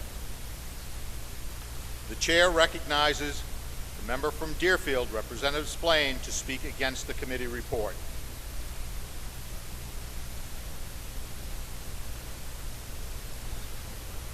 Thank you, Mr. Speaker. This year, on behalf of the citizens of New Hampshire, I sponsored HB 387, a bill to change the requirement for vehicle inspections from every year to every 2 years. This bill is one that ought to pass. Will the member please suspend? The House will come to order. The member has a right to be heard. Please, if you have to have conversations, take them to the anteroom. Otherwise, please be attentive to the members. Thank you, Mr. Speaker. I was asked by a great number of constituents to present this bill, constituents who are regular tax-paying citizens in New Hampshire and who elected me to come to Concord and represent them. During the committee hearing, we heard a lot of testimony on opposition from individuals and groups who benefit financially from the current system of yearly inspections. They insist it's a safety issue, but the data points do not back up that assertion. I provided copies of a non-biased study from North Carolina to the committees that showed the implementations of inspections there did not increase safety, and the state of North Carolina decided they were wasting their money. In essence, there is no safety element to the law that can be backed up by data. In fact, according to the National Motor Vehicle Crash Causation Survey presented to Congress, an overwhelming majority, 95%, of crashes are caused by driver mistakes and medical issues nationwide. They studied over 5,300 accidents, not just fatal accidents, but all accidents. The only link was that the National Transportation Safety Board had to have unfettered access to the scene of the accident, the car or vehicle, and the driver. Of those 5,300 accidents, only 130 were due to vehicle malfunction. 135 were due to the weather, and 132 were medical issues. The rest were because of driver error, driver negligence, driver mistakes. So that comes down to 2.4% of all accidents caused by component failure, 2.5% caused by weather conditions. 33 states have no inspections at all, many of them with much harsher winters than we have, although you might hear differently from some people who seem to think that New Hampshire is the only state in the nation that has extreme weather conditions and creates frost heaves.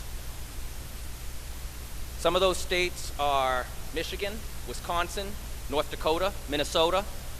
Anybody want to say that their winters aren't as harsh as ours? The number of states that still require annual safety inspections is now a minority. The advent of safety features in new vehicles, combined with the research stating that those inspections have no correlation to road safety, have prompted most states to reduce or eliminate these programs. New Jersey and Indiana are two who have dropped their safety inspection programs and seen no increase in accident rates. As outlined by the National Motor Vehicle Crash Causation Survey I mentioned earlier that was presented to Congress, of those 5,100 accidents, again, I'll reiterate, 130 would have been caught by an inspection. Over 5,100 were caused by medical issues. 5,300 were in the study altogether. Given the numbers, it makes sense to pass this bill and use the savings to better treat roads in inclement weather. One could even make a point for comparison purposes that had we had annual health inspections mandated for requiring drivers to be found medically fit to drive, we might have prevented 2 more accidents a year. Yearly vehicle inspections do not increase safety of our roads. Removal of liberty from New Hampshire citizens is even more troubling if we continue yearly inspections. This current yearly inspection amounts to the government telling the citizens that they must visit a business every year or they face penalties, forcing them to buy a service. I and many of my constituents do not feel it's the government's place to force a citizen to purchase a product or business or face a penalty, whether that be a visit to a garage or purchase your health insurance. Privacy issues are also of great concern because during the state-mandated visit to your garage, your vehicle is plugged into an OBD2 machine. That computer downloads and gathers a huge amount of data about you, about your vehicle, and your driving habits. Many people don't realize that once the state downloads that information, they can tell you, for instance, how often you've buckled your seatbelt. They can tell you how far your average trip is. They can see what your average and top speed were while you were driving. Of course, we're all assured that the data is not used by the state, but what has the NSA taught us about such assertions? This is a simple bill, and it's outwardly revenue neutral to the state. However, currently the state receives, because the reason it's revenue neutral to the state is because the state currently receives $3.25 per inspection every year. And if this bill passes, we've doubled that to $6.50 per inspection for every other year. But the fiscal note attached shows that in truth the state will increase its revenues by an estimated $2,034,500 in the first fiscal year of 2016 alone. It'll be more in subsequent years after the costs of the startup of the biannual program have been absorbed. We don't have an estimate for how much money additional revenues the state will gain in subsequent years, but $2,034,500 in additional revenue that does not come from a penny of taxpayers' money is nothing that we should look away from. The money saved in the first year alone, we could fund any of the following things which may actually contribute to the safety of the roads. We could purchase 3,000 body cameras for state police with that money. We could conduct more sobriety checkpoints. Personally, I'm opposed to those, but it is a possibility. We could increase funding for the treatment of the roads in inclement weather. Seems to me that lately the state's been on a low salt diet. I don't know who put it on it, but the roads are not being treated as well as they were in the past. This bill increases state revenue, does not affect road safety, and respects the personal liberty of New Hampshire citizens.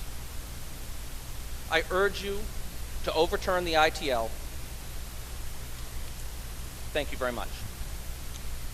Chair recognizes the member from Londonderry, Representative Tamburello, to speak against the committee report.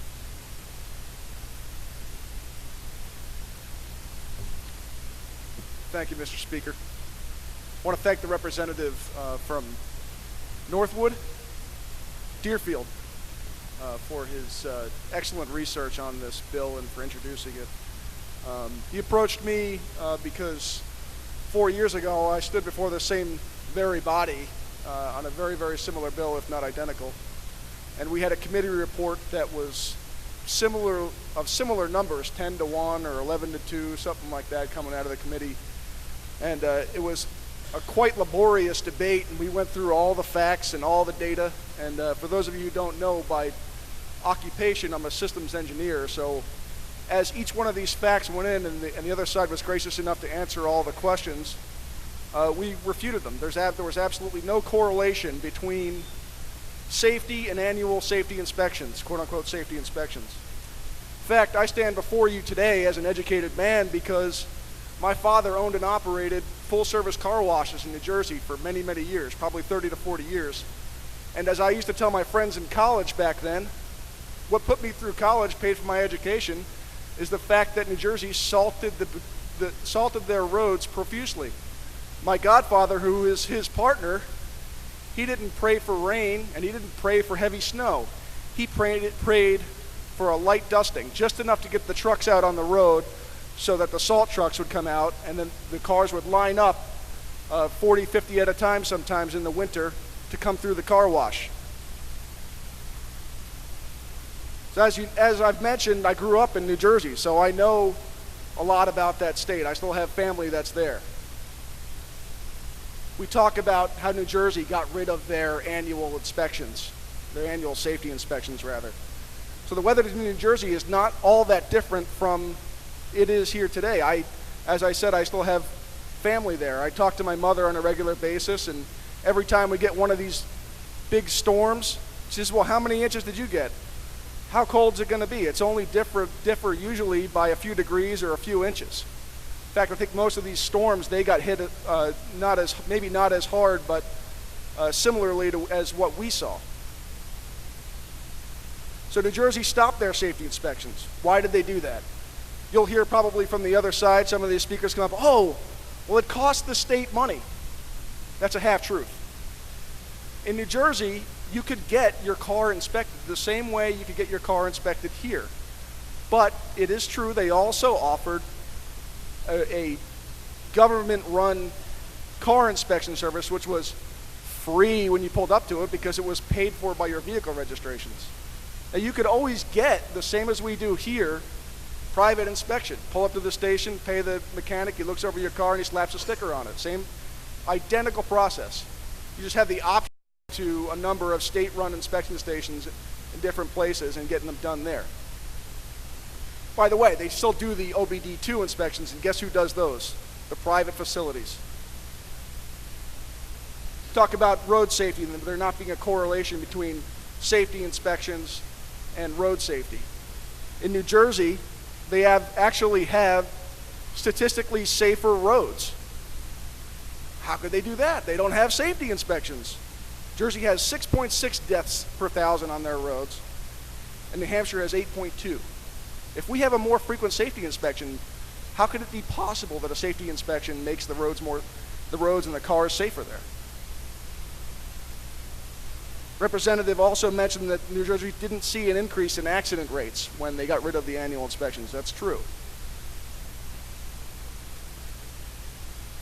If you ever drive down to Washington, D.C., which I had the opportunity to do the last couple of years, those of you who know me, I had to work in D.C. every other week for 80 hours. Sometimes I'd drive down.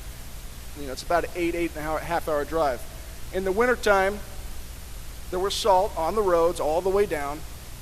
And in the wintertime in D.C., if anybody's ever driven down there, the roads are white, literally white, because they put so much salt on the roads down there, you can't see the tar, the black. Final note, my first car was in 1985 Jeep Cherokee XJ. What does that mean? Just an early Jeep Cherokee. My wife was a manager at a body shop in New Jersey. That's how we met. I thought she was into cars, so she was kind of cool, so I decided to stick with her. As I was getting ready to sell my car to one of the body guys that worked in the shop, I'm beating in the back cargo area, and I was cleaning it out, vacuuming it out, and I see some rust particulates precipitate down onto the road or the parking space as I was working on the car. Being a shade tree mechanic, I laid down on my back and I looked up and examined. Now, despite the fact that I had annual inspections because they were required back then in New Jersey, despite the fact that my father owned and operated a full-service car wash and I got free car washes whenever I wanted them, which was quite often, my car still rusted out.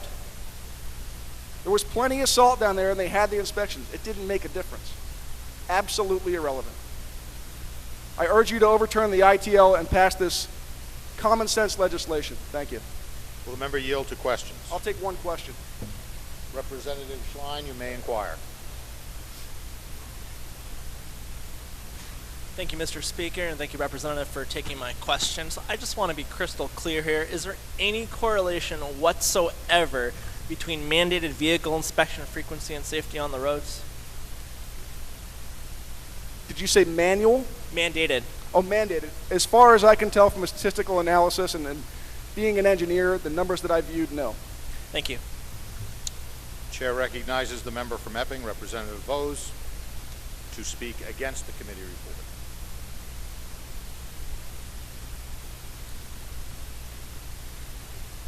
Thank you, Mr. Speaker. I think everybody in this chamber would agree that the winter we've had in New Hampshire this year has been something else.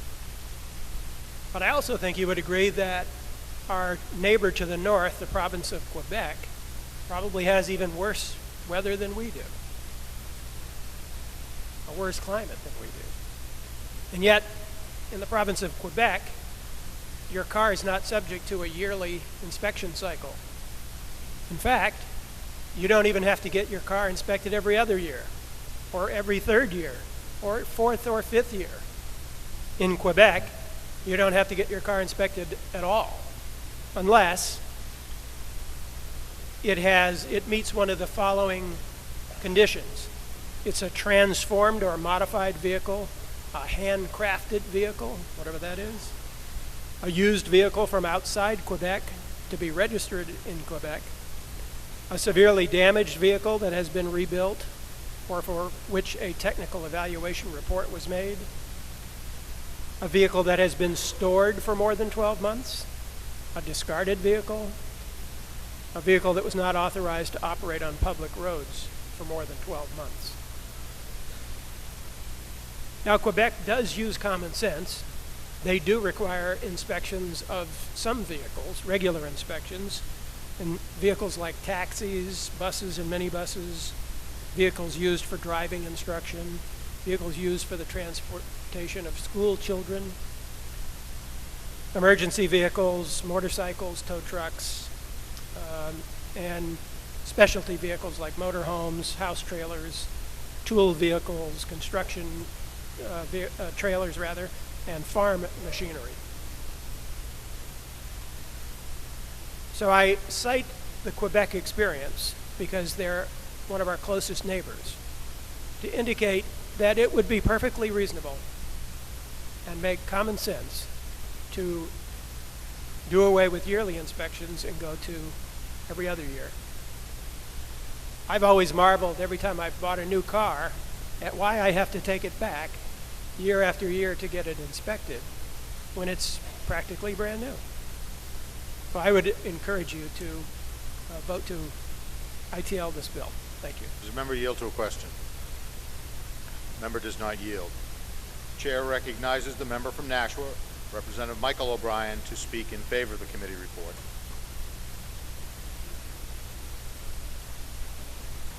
Thank you, Mr. Speaker, and good afternoon, my fellow colleagues. As many of you know, I wear a different hat, or in my case, a different helmet, and I'm a firefighter for the city of Nashua. And many years of playing with the water, and particularly in this climate, I have suffered frostbite and other different things, because New Hampshire winters are terrible. We're probably one in the top 10 of worst winters. New Hampshire has a very harsh climate. Look out the window. Our recent snowfall, and the amount of sand and salt that we put on our roads, potholes, frost heaves, take a toll on our vehicles. You don't like the cold? I guarantee you, your car hates it more. Now, the sponsors and supporters of this bill often say, what about snowier other states? And compare it to Colorado and North Dakota. Statistics and studies done by the New Hampshire DOT show that winter severity in New England is some of the harshest in the country. Now, if you take these other states, they may have dry snow, moisture precipitation, and different conditions, and less population and road conditions. All our neighboring states, look around them, ask them. Maine, Massachusetts, and Vermont have an annual safety inspection, and for good reason. The Transportation Committee was provided with multiple pages of petitions from citizens indicating that they support annual vehicle safety inspections and think they are a safe choice for New Hampshire. Now, if there's consumer complaints, our committee did not hear anybody. Nobody came up and complained about a consumer complaint on the issue. As a matter of fact, the State Attorney General's office did not testify in the bill and did not state that there was a rash of consumer harm or complaints about annual safety inspections. The New Hampshire auto dealers also testified that they have a program called AutoCap, to which they police their own organization, and they have received very little complaints, but if they do receive a complaint, they do their best to protect their industry and to make sure that the customer is satisfied. Now, if somebody claims a hardship, I don't know if anybody of you know, but when you're getting your motor vehicle inspected, let's say in my case, I was born in December 2nd, I was a St. Patty's Day baby, if you do the math, but then also, if you take my wife, was born on Christmas Day. So, December was tough, particularly when my kids were young. So, did you know that you can take up to 4 months and get your vehicle inspected? And we could have split that at any particular time if the cost was too much, if it was a burden. Many people, as you know, probably do that to people who go to Florida in the winter and may not be here when their vehicle needs to be inspected. So there's no financial hardship, and there's ways they could do about it. Also, the DOT will allow you a 1-year economic hardship waiver on your emission system repairs. So again, there's no economic hardship to this particular bill.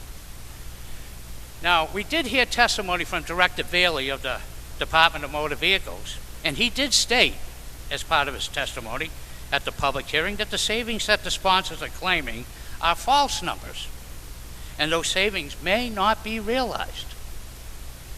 The sponsors frequently referred to North Carolina study, and that was done in 2008. That states the annual safety inspections don't save lives. Then the big question here, folks, is why is North Carolina annual safety inspection program still in place? In a more recent study done in Pennsylvania in 2009, it was shown that the annual vehicle safety inspection program reduced fatal crashes by 115 to 169 and saved between 127 and 187 lives. If the New Hampshire program, which is a free market-based program, saves even one life, it's worth it. Changing the annual program is a dangerous and risky experiment, and one that we may regret. We should conduct with the lives of New Hampshire citizens at the utmost. Now, our Transportation Committee deals just with safety, and safety only. And if you made it this morning to come here to vote, and the only thing that passed you was your car and not somebody's front tire, that was because our safety program works. Thank you, Mr. Speaker. Will the member yield to a question? Member yields to a question. Representative Murphy, you may finally inquire. Thank you, Mr. Speaker. Thank you, Representative, taking the question. My question is, there's 40 states that don't do inspections at all, or that do them biannually. And I'm very concerned that I see a lot of these cars on the highways when I drive around our state.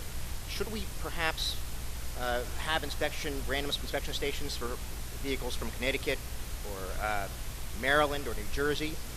Do you have any tips for dodging those tires and bumpers that are inevitably going to fall off those cars? Due to the sovereignty of each state has their type of inspection program where the vehicle may be out of state and they may petition that particular state onto what to conduct the business. Thank you, sir. I feel better. The chair recognizes the member from Londonderry, Representative Baldessaro, to speak against the committee report. Thank you, Mr. Speaker. Thank you, representatives, for listening here. You know, we all have brought our cars to garages, and I'll use an example. I brought my 2008 truck, which got about 80,000 miles on it, big Dodge, to a garage because my other mechanic shop closed down. I brought it over there, and they put it up in the lift, and he said I needed ball joints, I needed tie rod, I needed bushings on my front end.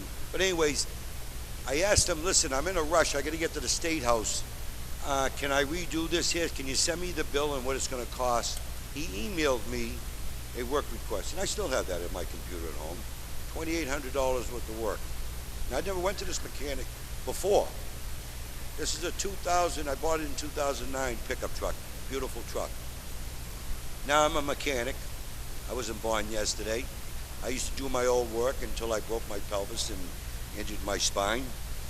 So I know what goes on, what type of play there is when it's metal to metal. I know what type of play when you check a ball joint, on what type of play should be there. I know how to check the depth of the tires. So I went to another place that I had no idea who they were, because at the time I didn't have a mechanic. And they said, no, you don't need all that work. No, you don't need this. So, make a long story short, it cost me $45 for the sticker. Okay? How many here your constituents this has happened to? This here is a revenue source. Basically, let's be honest here. This is a revenue source for mechanics. Now, I myself own 3 vehicles. My Escalade's a 2004. It's in great shape, but I want to make sure it's in shape. I'm responsible. I bring it to them to check and change the oil. If you remember, there was a few years ago, if you've been in the house, I listened to my good friend who's been up here, I don't know, since they were coming with horse and buggy, the rep from Starter. Am I saying it right? Okay. He was the key guy many years ago and put in the bill to go from 6 months to a year. They said the same thing. It was dangerous. The sky was going to fall. Cars will be all over the place. New Hampshire will never be the same. I don't see that happen, did it? I've been in many other states. If you've driven in Arizona, I served in Arizona. I used to see cars all over the side of the road, broken, overheating. Of course, some didn't know where the gas stations were because they were for so many, but a lot of overheat. When you go to Florida, I spent a lot of time in Florida working on my tan. Okay? When you go there during the hot season, you see a lot of cars on the side of the road. Okay? Overheating because of the heat. Here, because of the snow, we're given a bunch of information that if you buy a new car and you have an inspection sticker, if you wait 2 years, that the wheels, if you don't, the wheels could fall off. If you don't, your transmission system can fall off. I have a lifetime warranty on my pickup truck, on the engine, and on my transmission. But yet I gotta have that inspected every year. New Hampshire, with no seatbelt law, no helmet law, we like to think our people are responsible. We like to think we as legislators have confidence in the people that we represent, because look it, they voted us in. They sent us here. And now we want to act like moms and dads. We know better. We think you better check that car every year.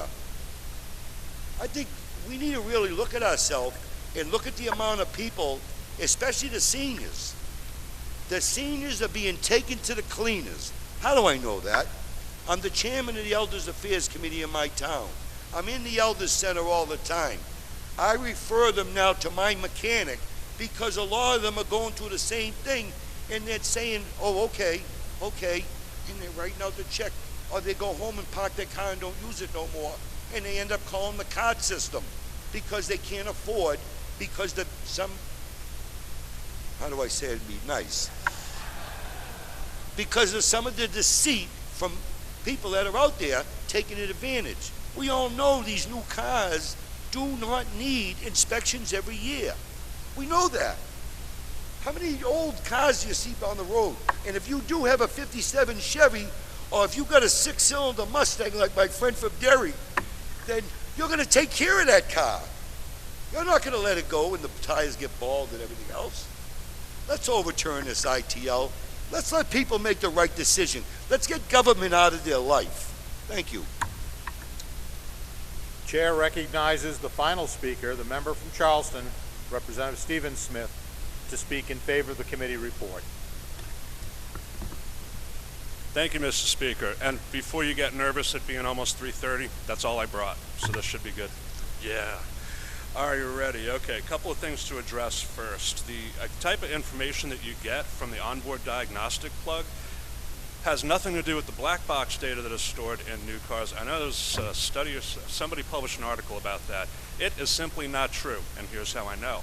The box that tracks how often you put your seatbelt on, how fast your car is going, correlates your brake use to your acceleration, your average speed, all of that is generally in the trunk, because when we were almost killed by a drunk driver and had to get that box, it took a court order, and I saw them dismantle the car where they got it. That system and the onboard diagnostic system that they plug in when you get your car inspection are not physically connected. Therefore, it is literally impossible for information to flow from one system to another. So there's that. Let's try to keep the focus, too, on the bill that's at hand, which is simply changing the frequency of the inspection from 1 year to 2 years, not getting rid of the inspection at all. I would be happy to talk about that if that was the bill that was here, because in the states that don't have inspections at all, their troopers have enhanced police powers to do roadside inspections. How many of you would support something like that? That's not the New Hampshire way. So, if you want to let the trooper on the road decide if your car is safe or not, if it should be towed, then perhaps we should move in that direction, but that's not where we're going. Consumer costs, that's been brought up. This will save consumers money. That's possible. I don't know that that's true, and for that matter, neither do you. Good example, rust repairs. You fix your rust repair today, maybe it takes $100. The longer it goes, it doesn't increase in a linear fashion, it increases exponentially. If you wait 2 years, the same $100 rust repair could cost $1,000. If you have a unibody car, which unfortunately most of us do at this point, and it happens to be at a key structural member of the unibody, sometimes that's not repairable if you let it go on too long. Then the person has to get a new car. Now, I'm not a big nanny state guy, so let's talk about how this doesn't protect me from me, but how it protects me from you. I want to ask some questions. Do you know what a weeping brake line is? If you don't, then you need someone to inspect your car. When they start to get wet, that's when they fail. Do you know where the brake lines are in your car? Do you know where the key points are, where they go through the chassis or other ones? Do you know where the rubber grommets are supposed to be to prevent excess wear? Do you know how thin that tube can get before the very next time you step on the brake pedal, you don't have any brakes? Better question, Does the guy behind you or the car going towards your children who are in the crosswalk, does he know? And if he does know, when is the last time he looked? And was it recent enough so that it's going to be good enough? I don't trust anybody that much. I'd kind of like it looked at. I want to be protected from them. I've got a job, I've got a hobby business, and I do this. I don't have a lot of time. I try to be responsible, but I also think that as my wife and I look at the list of things that we just can't do, if a car inspection wasn't mandatory, and it does cost some money, that could get pushed to the list, despite my best intentions, and I don't think I'm a bad guy, but it could happen. And I would hate to think that I would let something like that happen, and it's your kids that are crossing the road when I didn't check my brake lines. Thanks for listening. Question is on the committee report on House Bill 387. Are you ready for the question? Division vote has been requested. Members will take their seats. Roll call has been requested by Representative Michael O'Brien. Is that sufficiently seconded? It is sufficiently seconded. Members will take their seats for a roll call.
What?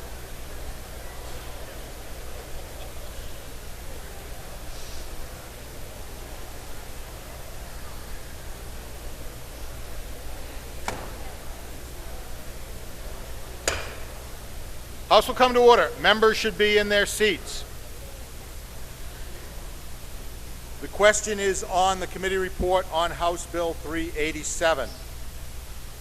The chair recognizes Representative Zaricki for a parliamentary inquiry.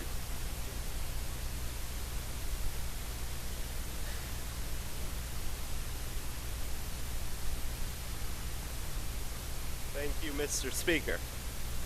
If you know, as I know, that New Hampshire has a proud tradition of rejecting and repealing unnecessary and onerous regulations wherever we find them, and that proud tradition should continue. And if you believe, as I believe, that the people of New Hampshire are perfectly competent and capable of maintaining their personal vehicle without the state government requiring them to buy a sticker every year, and if you, like me, feel you were elected to the House to reduce burdensome and unnecessary red tape and help your constituents reduce the burden of government in their daily lives, then will you join me in pushing the button, which is red, to overturn the ITL motion so an alternative motion may be made? Thank you. Question is on the committee report on House Bill 387. If you are in favor, you will press the green button. If you are opposed, you will press the red button. The chair recognizes Representative Packard for a parliamentary inquiry. Thank you, Mr. Speaker. If you know, as I know, the passage of HB 387 will mean an indeterminate amount of unsafe vehicles on our road. If you know that will put the safety of my family and all of your families in jeopardy, if you know that for $25 or $30 a year, you will know whether your car is safe or whether it needs a crucial part like brakes or tires. And if you know that OBD does not collect any information on seat belts, where you've been, or how fast you've driven. If you know all this, would you now press the green button and support the 18-1 committee vote? Thank you. The question is on the adoption of the committee report. This is a roll call vote. If you are in favor, you'll press the green button.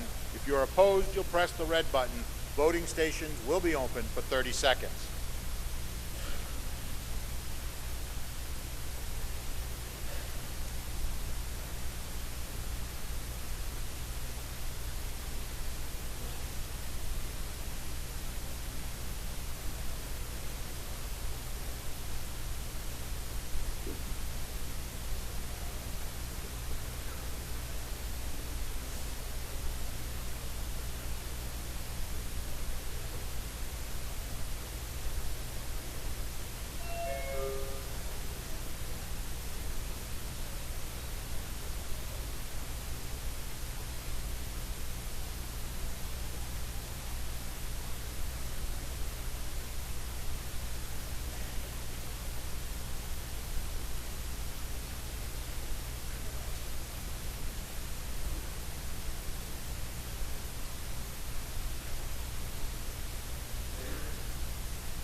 Have all members voted who were here when the question was put?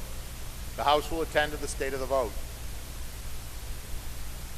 There having been 207 in the affirmative, 140 in the negative, the committee report is adopted.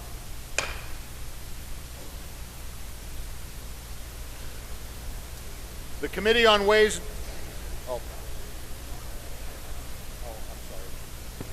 On the previous vote, Representative Notter declared a conflict of interest and did not participate. The Committee on Ways and Means, to which was referred House Bill 258, an act relative to fees for preparing motor vehicle registration documents, having considered the same, report the same, with the recommendation that the bill ought to pass. Representative Mary R. Cooney for the committee. Are you ready for the question? All those in favor signify by saying aye. Aye. Those opposed, nay. The ayes have it, and the committee report is adopted. The bill is referred to the Committee on Finance.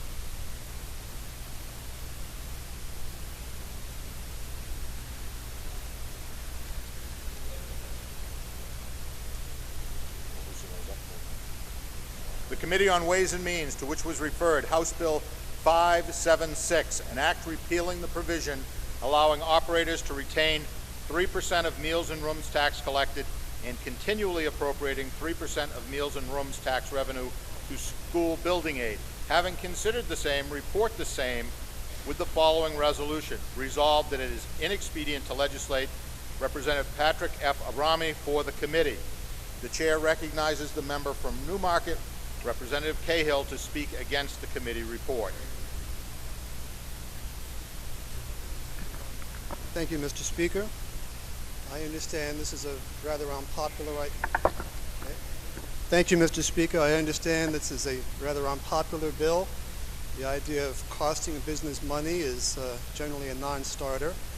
But this tax revenue is paid for by the consumer, generally out of state which is how we got it through back in the 60s when we got the Meals and Rooms people to agree to have their customers taxed. The 9%, which some people think is high, is higher than some states, but the 3% commission is retained by the Meals and Rooms operators. Not a big problem for the B&B, the small person who just doesn't have a lot of employees, just makes a nice breakfast, makes the experience rewarding, makes you want to come back. Maybe they should be able to keep some of that commission, and I have an amendment that would allow for that. Not being able to talk about that amendment right now, we'll talk about overturning the committee report. Many states that have commissions or discounts have caps on them. And this is because the revenue is needed and needed for beneficial programs. School building aid is important to me. Maybe there's something else that's important to you. But we do need revenue in this state, and I think this does meet some of the important tests. One, it should not be an increase to a tax. It should not create a new tax. It should not have social cost. I think it meets those tests. And I have some numbers here. And had we repealed the cap in 2014, we had paid out $7,697,197 in commissions. That money would have been available for something else. I looked at a 250 cap just to be a nice guy, and that would net us $3,276,434. Kind of not worth the argument we might have. So I'm proposing a $100 cap, which would bring in nearly $5 million. Have brought in, and I should also say that the DRA predicts 5.57 growth. So this is a growth industry. It's reliable. There's no social cost. So I would hope that you would consider overturning the committee report so that we could talk about the amendment, which would help hold harmless some of the small mom and pop operators and give us the money that we need to do, in my case, school building aid. As I said, many states have caps. Some of them, some have no discounts at all. The operator somehow manages to get by in Vermont and many other states.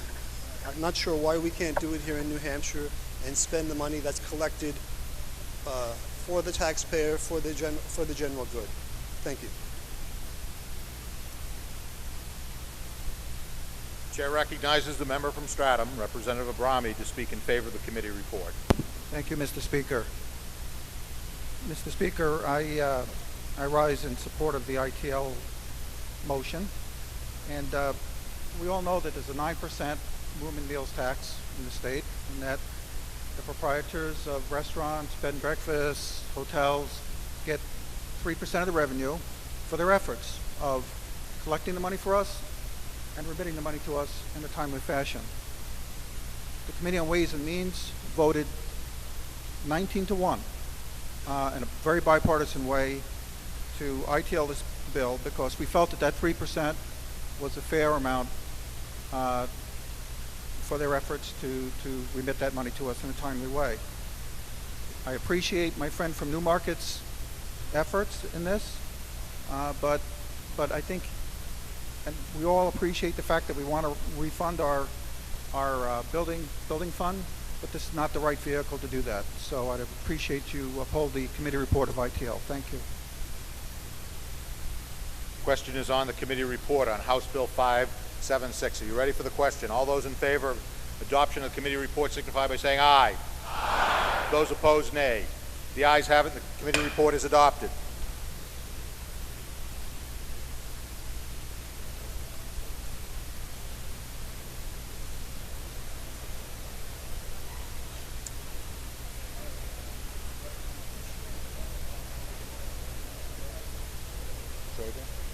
Representative Schrader had a conflict of interest on the previous bill and did not participate. The Committee on Ways and Means, to which was referred, House Bill 623, an act providing property tax relief for taxpayers for the property tax year beginning April 1st, 2016.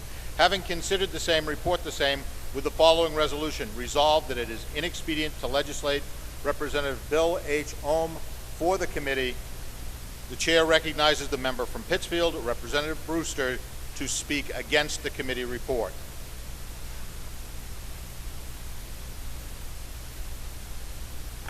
Thank you, Mr. Speaker. I introduced this bill because town of Pittsfield that I live in's got some of the highest property taxes in the state. What there is for home for sale, people aren't purchasing. Why should they purchase a house in Pittsfield when they're the highest? Today we heard quite a bit about raiding of funds, misuse of funds, scheming, scamming, sucking. Give the people a break of New Hampshire and give them a break and put a smile on their face and lower their property taxes, which could be done by using the cigarette monies that's left over that dumps into the general fund. It's about time maybe the people can scheme some of their monies back. But this is strictly to put a smile on the citizens' face of much needed property tax relief. Thank you. Chair recognizes the member from Nashua, Representative Ohm, to speak in favor of the committee report. Thank you, Mr. Speaker. We'd all like to have property taxes cut. Thank you. Thank you, Mr. Speaker and the members. Can you hear me? Okay.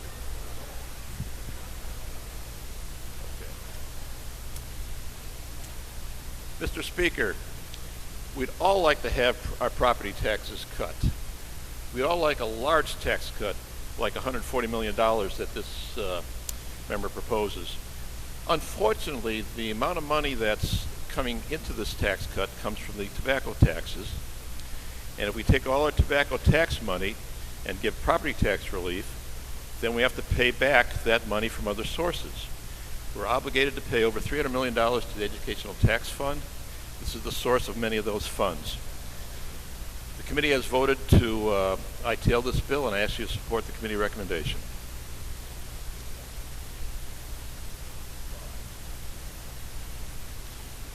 The question is on the adoption of the committee report on House Bill 623. Are you ready for the question? All those in favor say aye. Aye. Those opposed, nay. The ayes have it, and the committee report is adopted.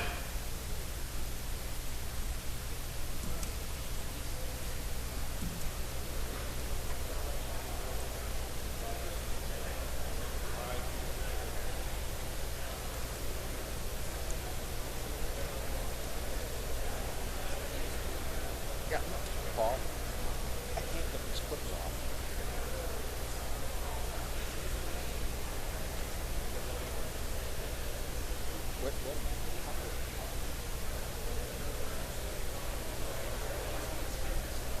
Oh, it's in the seat pockets. Okay.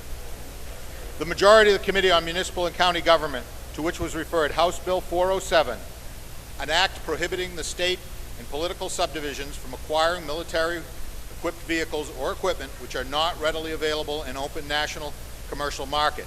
Having considered the same, report the same with the following resolution. Resolved that it is inexpedient to legislate. Representative James P. Belanger for the majority of the committee. The minority of the committee, having considered the same and being unable to agree with the majority, report that the bill recommendation that the bill ought to pass. Representative Susan C. DeLemus for the minority of the committee. The chair recognizes the member from Hollis, Representative Belanger, to speak to the report.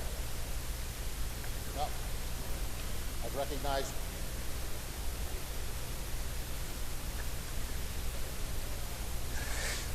Thank you, Mr. Speaker. I've already said hello in French. I would urge, do I make a motion? No. I would urge you to overturn the committee report of ITL, and I would like to speak to the issue. You are recognized to speak. I came here today to speak against this bill. The committee voted to ITL this bill, and I came here to do that. What I was going to say, I'm going to say it, supports my recommendation to overturn the committee.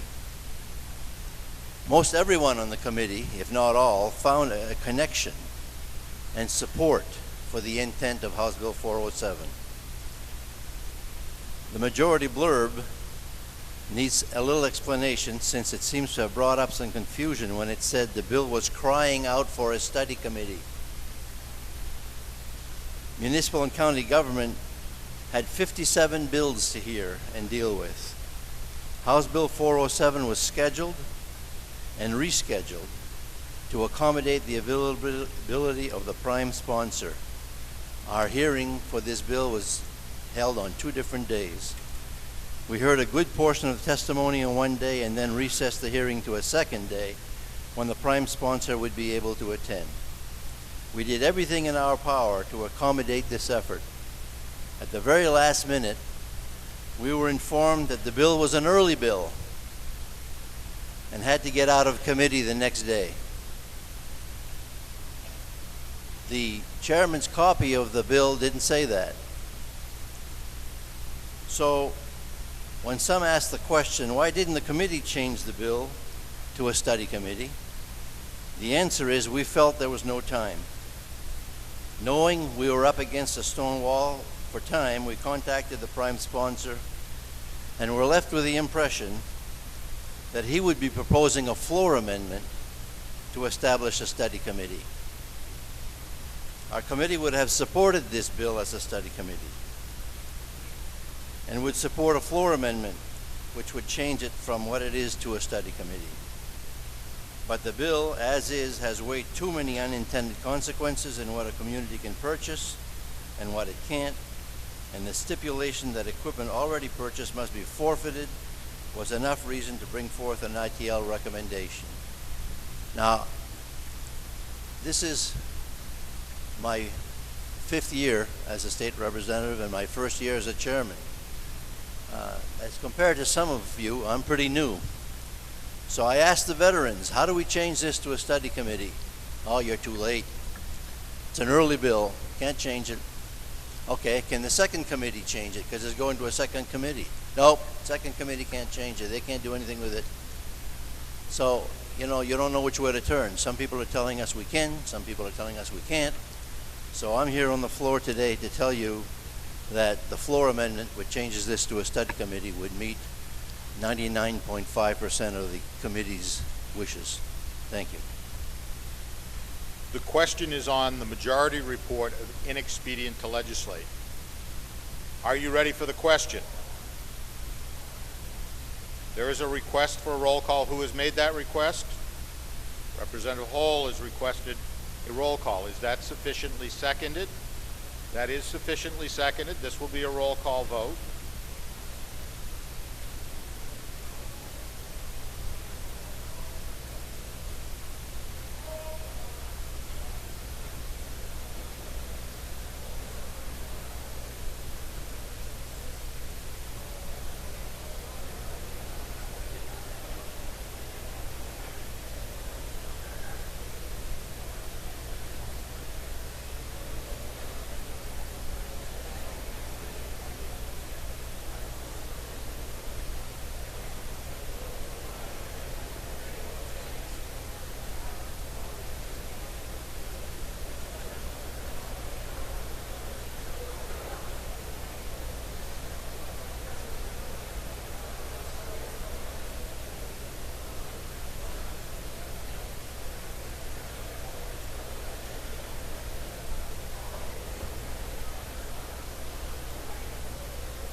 The House will come to order. The question is on the adoption of the committee report of inexpedient to legislate. The chair recognizes Representative Hall for a parliamentary inquiry. Thank you, Mr. Speaker. It's late, so I'll make this short. If you know, as I know, that the majority blurb even talked about wanting to have a study committee.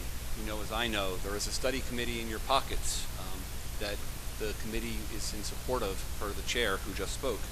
And furthermore, if you know that I know that, as the majority blurb read, this is crying out to be fixed. Let's overturn the ITL and support a motion to pass the committee. Thank you.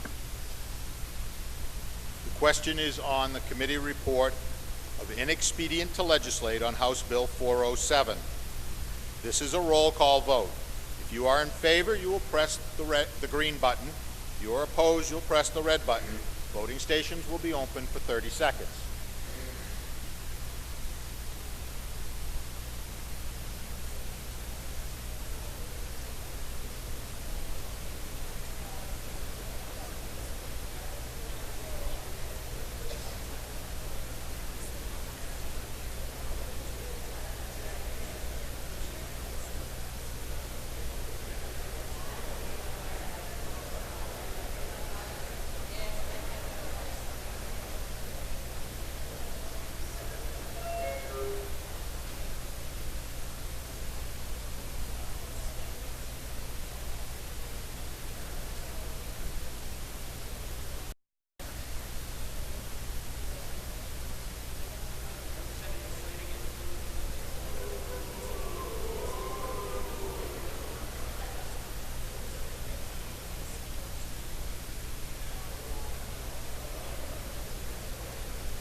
Have all members voted who were present when the question was put?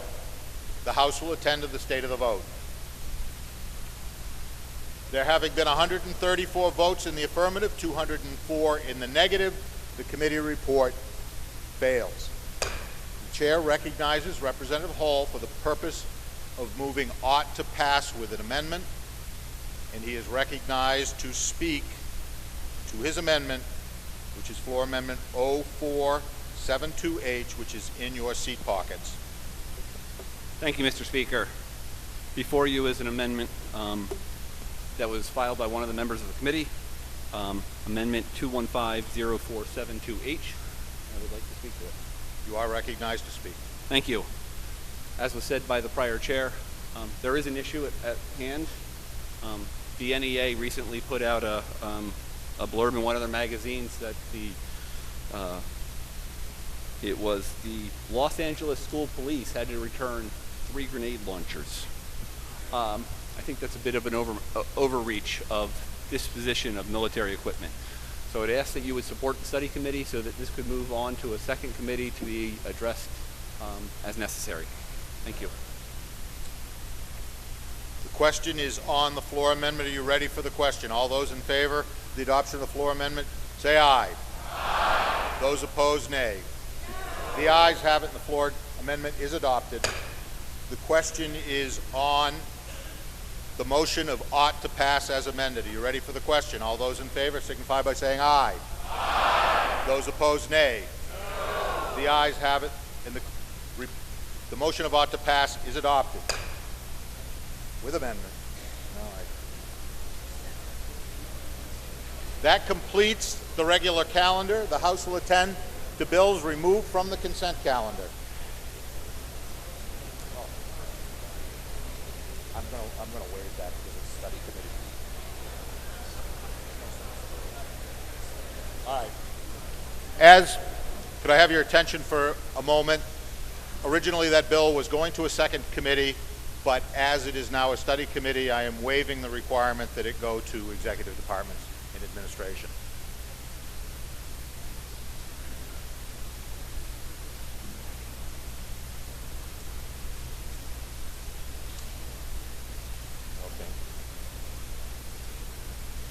The Committee on Education, to which was referred, House Bill 676, an act establishing a science, technology, engineering, and mathematics scholarship program.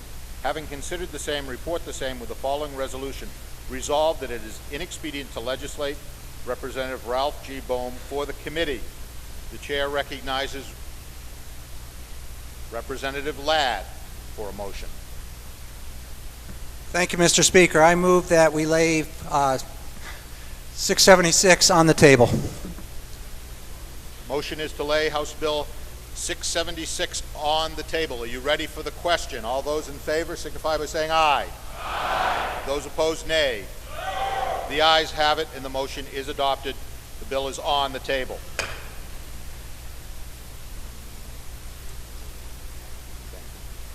The Committee on Health, Human Services, and Elderly Affairs, to which was referred, House Bill 670, an act relative to the rights of conscience for medical professionals. Having considered the same, report the same with the following resolution. Resolved that it is inexpedient to legislate.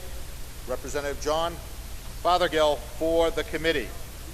Chair recognizes the member from Fremont, Representative Itzy, to speak against the committee report.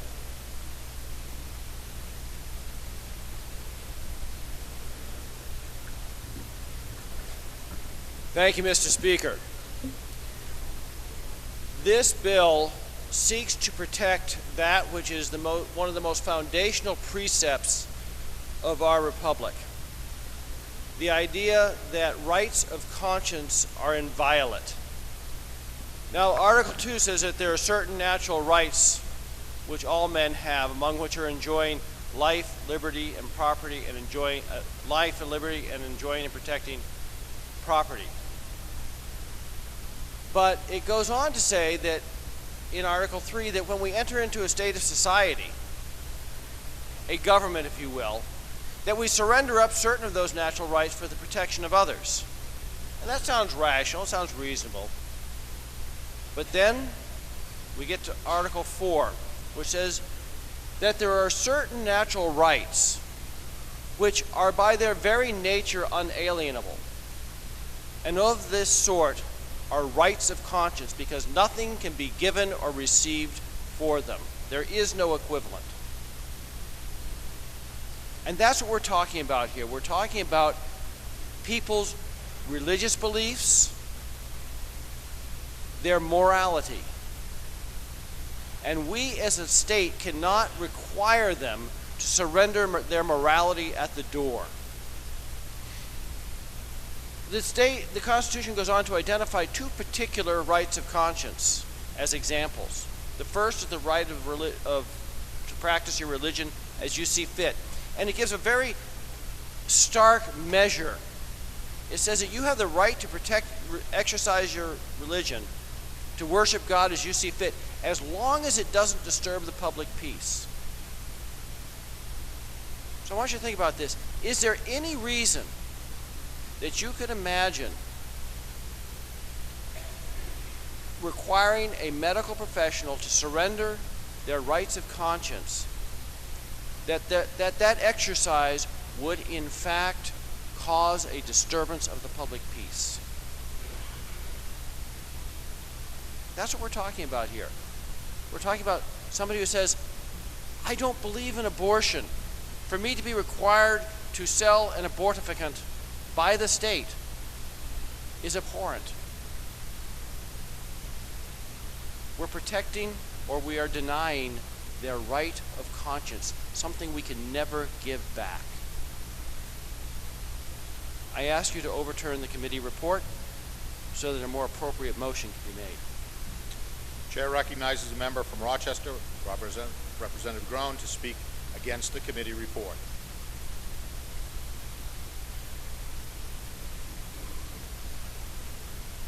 Thank you, Mr. Speaker. I saw this on the consent calendar, and I was going to let it go. But then I read the blurb, and I thought, no, it does need to be addressed.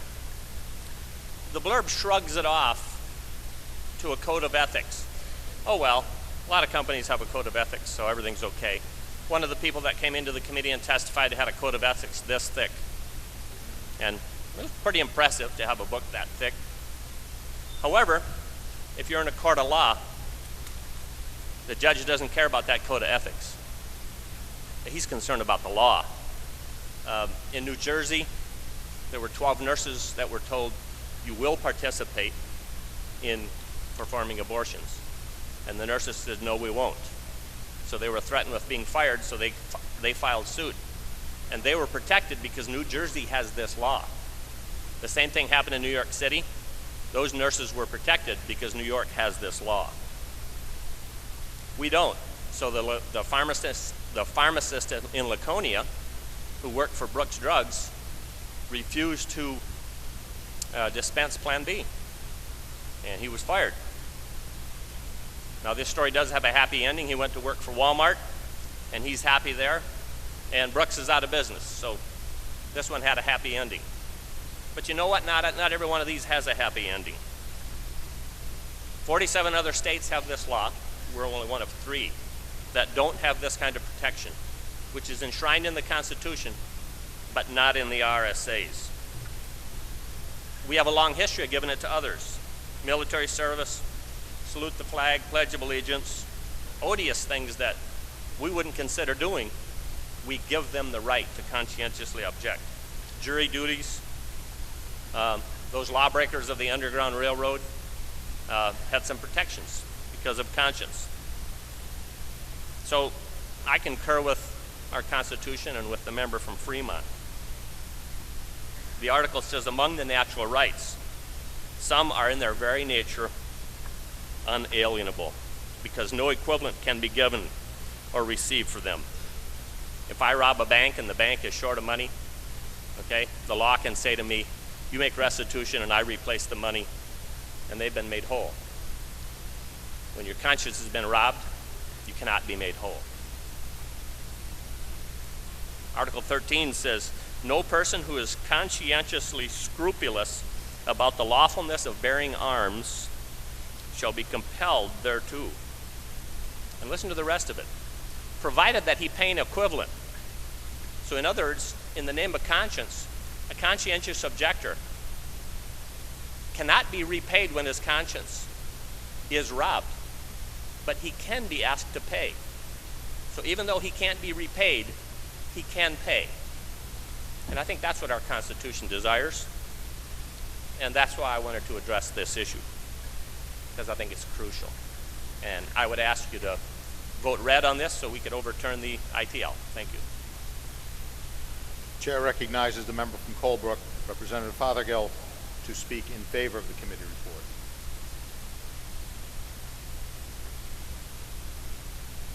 Thank you, Mr. Speaker. Good afternoon, fellow legislators. I rise today in support of the Health and Human Services Committee's unanimous vote to ITL House Bill 670. House Bill 670 is relative to the rights of conscience for medical professions, or professionals. However, House Bill 670 protects not only the individuals, but hospitals, insurance companies, etc., etc. I'm not convinced large businesses have a conscience. On the other hand, individuals do. The AMA has a code of ethics which allows providers to practice within their conscience. The AMA's code of ethics strikes a good balance between providers' rights and patients' rights. It is already the law that doctors abide by the AMA code of ethics. A similar code exists for nursing and such. Despite the bill's broad offering of protection, there was also a concern of the committee that in some employees is still unprotected. So I suggest that you support the recommendation of the committee, and I recommend you support me for keeping under 3 minutes. The question is on the will the member yield to a question? Member does not yield. The question is on the adoption of the committee report on House Bill 670. Are you ready for the question?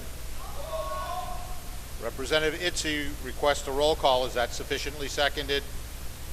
It is sufficiently seconded. This will be a roll call vote.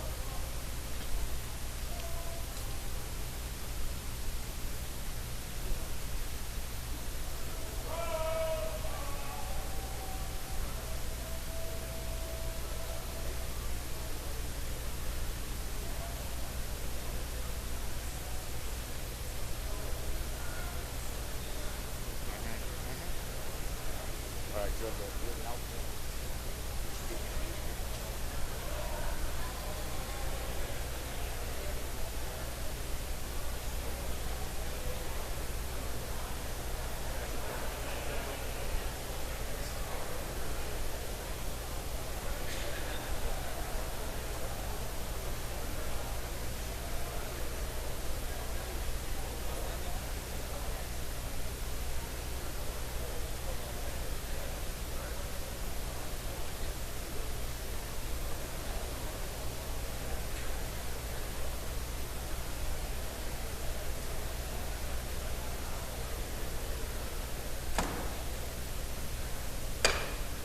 House will come to order.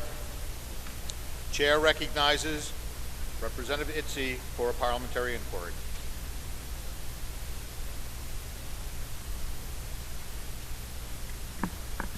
Mr. Speaker, if I know that among natural rights some are by their very nature unalienable because no equivalent can be given or received for them, of this kind are rights of conscience, would I now push the red button?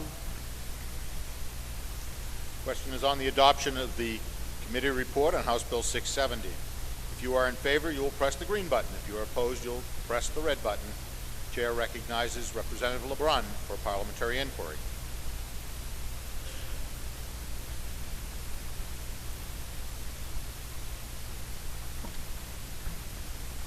Thank you, Mr. Speaker. Mr. Speaker, if I know that Health and Human Services fully vetted HB 670 and found the intent of the bill was to protect the rights of all of the healthcare providers, healthcare institutions, and healthcare payers, the committee felt the protection offered was too broad, involving individuals as well as institutions. Finally, the committee did not feel the bill adequately protects the employer. Mr. Speaker, if I know that HHS fully vetted HB 670, would I now support the committee report of ITL by pushing the green button? Thank you, Mr. Speaker. God bless you, and God bless this entire body. Thank you. The question is on the adoption of the committee report. This is a roll call vote. If you are in favor, you will press the green button. If you are opposed, you'll press the red button. Voting stations will be open for 30 seconds.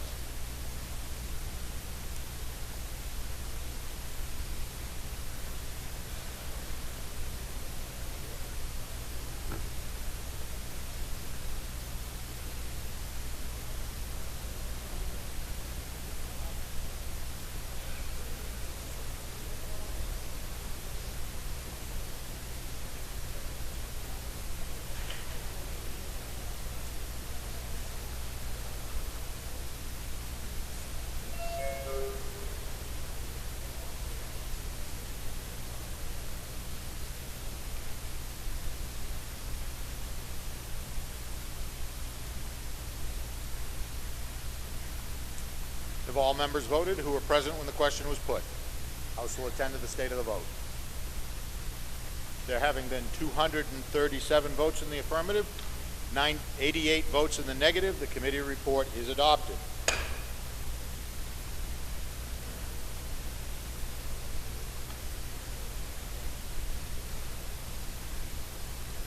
The Committee on Judiciary, to which was referred House Bill 352, an act relative to violations of constitutional rights, having considered the same, report the same with the following resolution. Resolved that it is inexpedient to legislate. Representative Timothy O. Horrigan for the committee. The chair recognizes the member from Hooksett, Representative Marple, to speak against the committee report.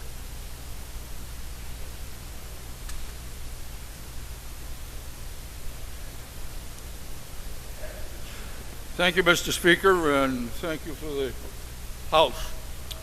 I rise in opposition to the committee report because it conflicts with several of our mandates that are in our Bill of Rights. I'm a strict constitutionalist, and Article 14 of our Bill of Rights is very explicit.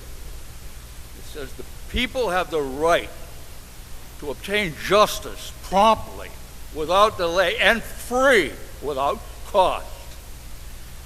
My constituents asked me to come up with a means where they could implement that right. It's there, but nobody's using it. Hey, if we have our constitutional rights attacked, we're going to go hire a lawyer, and that costs money, and I don't have the money. So why does Article 14 become so important?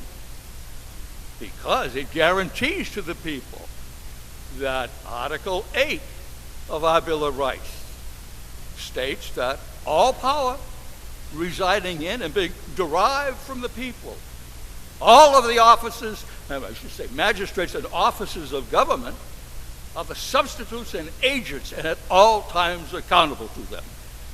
If you read this blurb, you'll see that the blurb is actually an error because it says allege. That's not what the bill says. The bill says that they have the right to submit an affidavit of truth to who? The county attorney, who is their substitute and agent.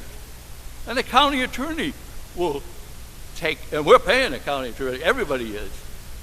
This takes the cost away from the individual whose rights have been violated. You say, well, an affidavit. Well, an affidavit is signed under a penalty of perjury. And if you read the bill, it says that the county attorney shall process. That's the key word, process. Now, if the county attorney finds that the affidavit is a fraudulent submission, it's his duty and obligation to take action against the individual that submitted it for perjury. So there's a balance there. Nobody's going to submit a faulty affidavit if he's doing it under the penalty of perjury. I ask that your conscience, when you took an oath, as did I, on December 3rd last, In fact, we all subscribe to supporting the Bill of Rights, particularly Article 14. And of course, Article 12 also comes in there. But we're all guaranteed equal. And that's what it's all about. So, I ask that your conscience examine your oath and do as I will do, because I have asked for a roll call vote. And I would ask that you press the red button so a floor amendment can be addressed. Thank you very much. Thank you, Mr. Speaker. Chair recognizes the member from Durham, Representative Horrigan, to speak in support of the committee report. Thank you very much, Mr. Speaker. The member from Hooksett referred to the floor amendment. The floor amendment has the entire original bill plus an additional section. So and I think the committee rejected what was in the original bill. So that, so according to this bill, if any inhabitant state felt that his or her constitutional rights or privileges have been diminished, then he or she would be entitled to have the county attorney, not the attorney general, but the county attorney, bring a civil action, presumably at taxpayer expense, quote, in the name of the state of New Hampshire, unquote. The defendant or defendants, if they lost the ensuing civil action, would be guilty of, quote unquote, a misdeed and trespass. So no penalty was specified for the misdeed or trespass. As member from Hooksett correctly noted, our Part 1st, Article 14 of our state constitution does indeed guarantee each and every citizen recourse to the laws for all injuries he or she, it doesn't say she, but that's understood, he or she may receive in his or her person, property, or character. But that merely guarantees a citizen's right to bring civil actions in his or her own name. It does not grant any citizen the right to use the county attorney or the attorney general as taxpayer expense at his or her lawyer. And if you are indigent, or if you don't feel like paying for a lawyer, you have the option of representing yourself, or there are agencies that represent the indigent. So the community unanimously and bipartisanly agreed that this bill was unworkable, although we certainly agreed that people's constitutional rights and privileges are certainly well worth fighting for. So please support the committee by voting this bill inexpedient to legislate and pressing the green button. Thank you very much. Representative Marple has requested a roll call. Is that request sufficiently seconded? It is not. It is not sufficiently seconded. Are you ready for the question? The question is on the committee report on House Bill 352. All those in favor say aye. Aye. Those opposed, nay. Committee report is adopted. Yes? It wasn't sufficiently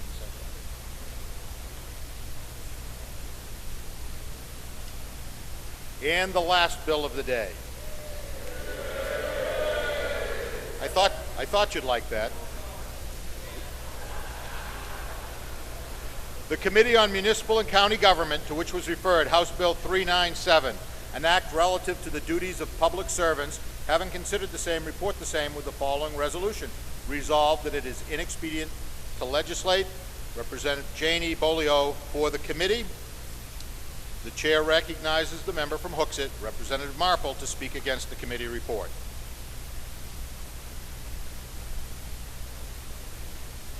Thank you, Mr. Speaker. That's two in a row, I guess. This one here, I can apologize to the committee and their chairman who came up with the ITL, and they had a right to do so, because I had to be in three places at the same time, and I got wrapped up in it, and that's why I did not appear. I thought that the legislation, as it was submitted, was self-explanatory. It simply states that a public servant, such as a selectman or a group of selectmen, cannot take their responsibilities as it is on them and subcontract it to a third party without the approval of the people. And that's what is being done. They're subcontracting their work out to third parties and then having the taxpayer pay the third party for it. The taxpayer can't get rid of it because under a contract, the Constitution says no state shall impair the obligation of a contract. And that is what the issue is about. This issue is to simply prevent any public servant in any capacity, whether a selectman or town council or whatever, from subcontracting out without the approval of the people. That's it in a nutshell. I thank you all for your attentive ear, and I thank you, Mr. Speaker. Chair recognizes the member from Manchester, Representative Bolio, to speak for the committee report.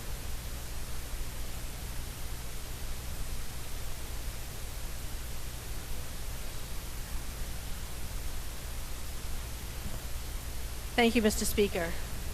I do apologize to the representative. I don't know where he's from, Representative Hoekseth. But I have been a state rep for 11 years now, and if a bill is not presented by the sponsor and during the executive session the sponsor is not available for questioning, it's really difficult to really go through the process. So we voted to ITL because we didn't have, enough information.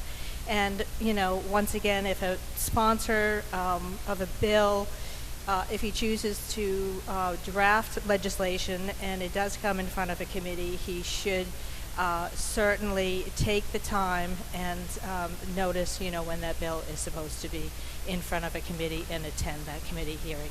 Thank you. So please ITL the bill. Representative Marple requests a division. This will be a division vote. Will members please take their seats?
House come to order.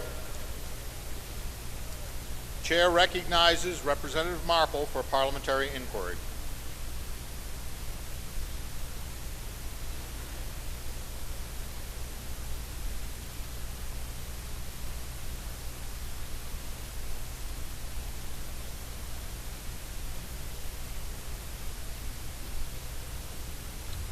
Thank you, Mr. Speaker.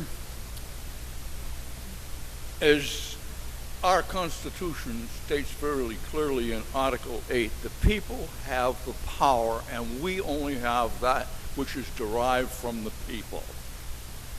Since the people have the power, you know as well as I know, that... Will the member please suspend? The member was recognized for parliamentary inquiry, not for a speech. That's exactly what I shall do. Now, Representative Marple, you were making statements. You were not asking questions. Please have an inquiry in the form of questions. If you know, as I know, that the contracts that are made without the people's voting on it is unconstitutional, I would ask that you vote to support the people and not what a corporate system is asking for. Thank you very much. Chair recognizes Representative Bickford for parliamentary inquiry.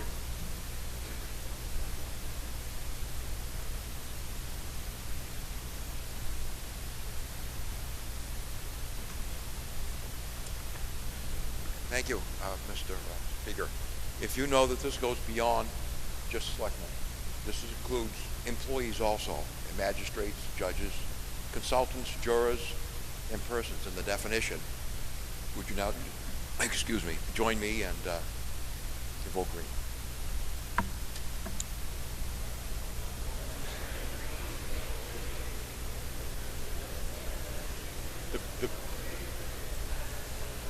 green?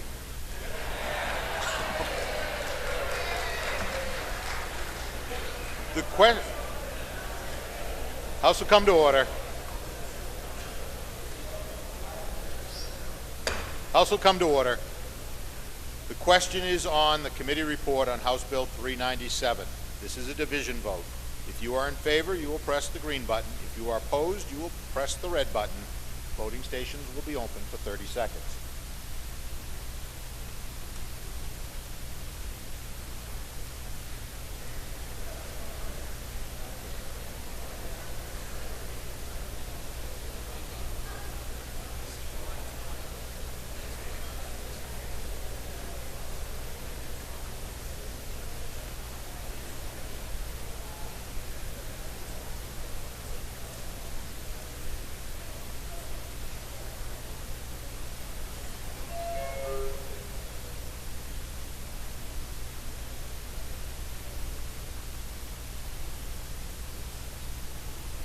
Have all members voted who were present when the question was put? House will attend to the state of the vote. There having been 274 votes in the affirmative, 45 in the negative, the committee report is adopted. Clerk is recognized. Mr. Speaker, in a note dated this afternoon, the chair of the Finance Committee has waived House Bill 258 as a second committee bill pursuant to House Rule 46F. Thank you. Chair recognizes the member from Brookline, Representative Flanagan, for the third reading motion. Thank you, Mr. Speaker. I can feel the love. Speaking of which, we have next week off, so be careful, everybody. Come back to us. Resolved that the House now adjourn from the early session, that the business of the late session be in order at the present time, that the reading of bills be by title only and resolutions by caption only, and that all bills ordered to the third reading be read a third time by this resolution, and that all titles of bills be the same as adopted, and that they be passed at the present time, and when the House adjourns today, it will meet again Wednesday, March 4th, 2015 at 10 a.m. Are you ready for the question? Question is on the third reading motion. All those in favor say aye. Aye. Those opposed, nay. The ayes have it. The motion is adopted. Representative Goulet is recognized for a motion.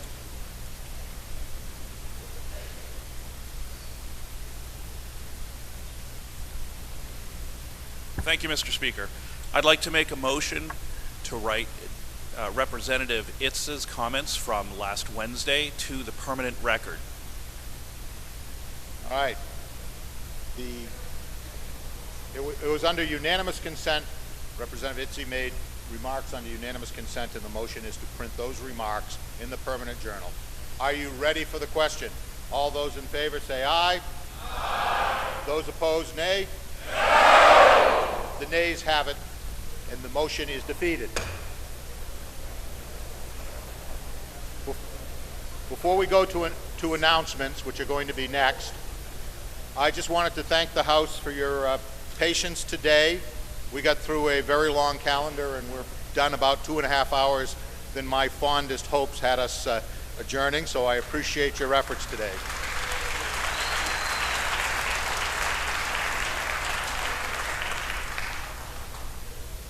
Representative Russ Ober is recognized for announcement, followed by Representative Borden. Thank you, Mr. Speaker. For those that are still here from state, federal, and veterans, although we haven't done any veterans yet, tomorrow at 10 o'clock, room 303, HOB, whatever, one of those places over there. We're going to have an executive session. We're going to do, and I know this will all thrill you, HCR 2, 3, 4, 5, and 6, as well as HR 11. Be sure that at least 11 of you show up. Thank you. Representative Borden, followed by Representative Weiler. Thank you, Mr. Speaker. The National Caucus of Environmental Legislators, of which we are all members, at least emotionally, is inviting all House supporters of the environment to lunch and discussion at noon tomorrow in LOB 104. Thank you. Representative Weiler, followed by Representative Andy Christie.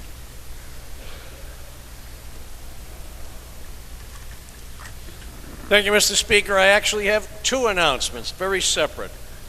Brother Masons of the fraternity, tomorrow night at the Masonic, Concord Masonic Building at 5:30, we'll have the beef stew dinner and have a meeting, the stated meeting. Thank you. Second announcement, Rockingham County Executive Committee members, the material for the Friday meeting has been put in your box or handed to you. Please, on your way out, check your box if you don't have it already. Thank you very much. Thank you, Mr. Speaker.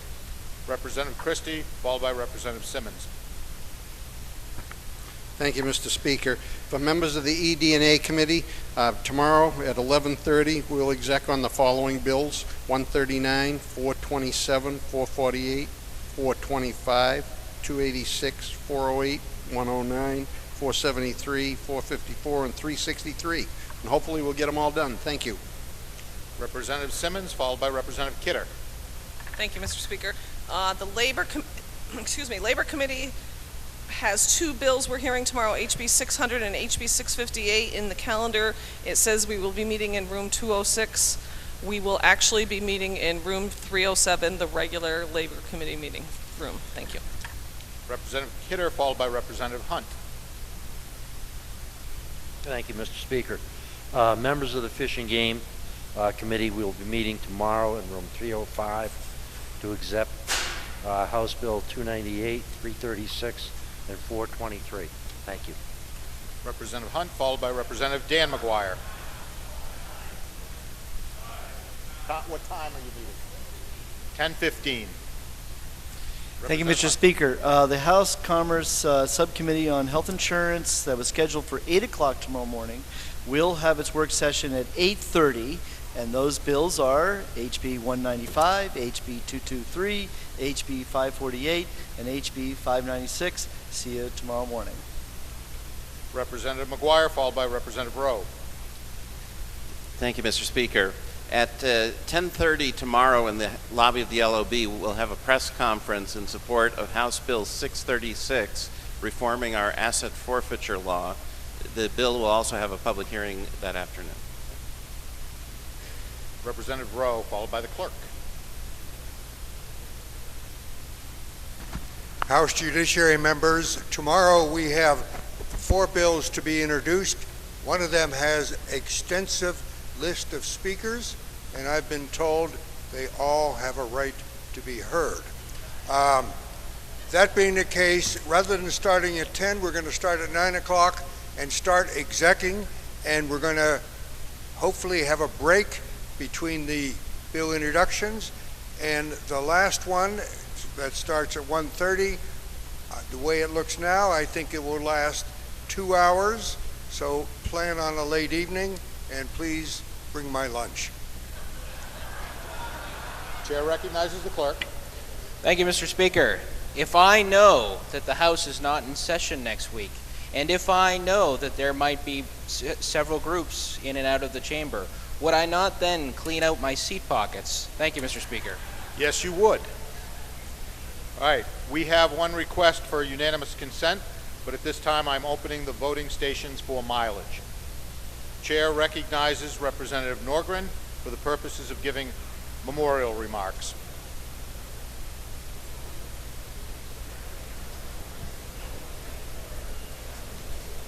Well, don't all leave at once. Will the member suspend? I understand many of you are leaving at this time, but please do so quietly. Should be still respectful to the member who has been recognized for the purpose of memorial remarks. Thank you, Mr. Speaker. I have with me today Lebanon and Hanover representatives, and I'm not supposed to turn around and talk to them because then you can't hear me. And Canaan, yes. Elizabeth Crory was 82 when she passed away on February 1st, and she and her husband Fred raised their 6 children in Hanover after 3 years in Alaska.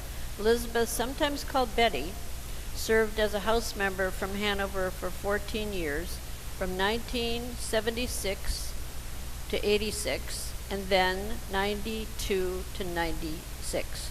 In between, she ran for Senate against our friend Jim Rubens.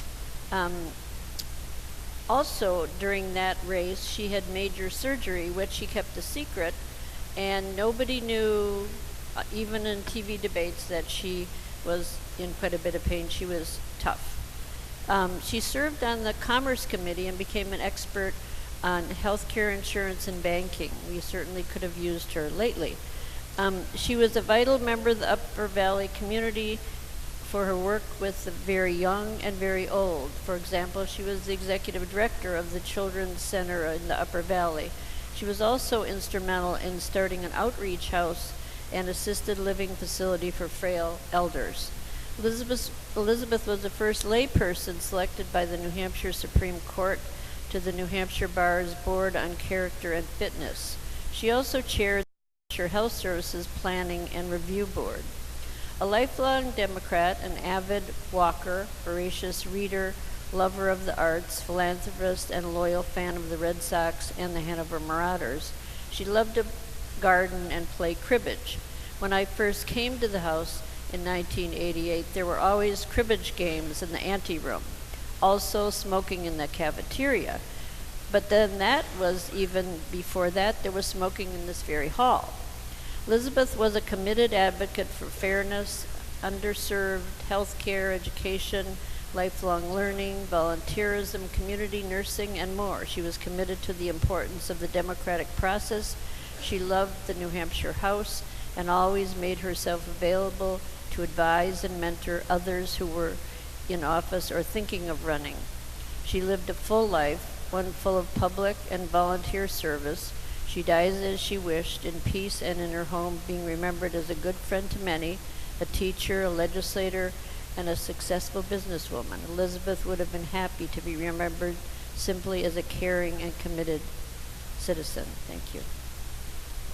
Will the House please rise for a moment of silence?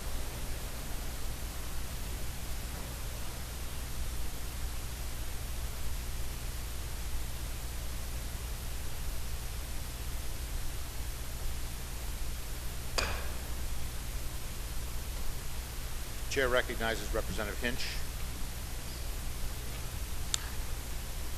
Thank you, Mr. Speaker. I move that the remarks of Representative Norgren be put in, memorial remarks of Representative Norgren be put in the permanent journal.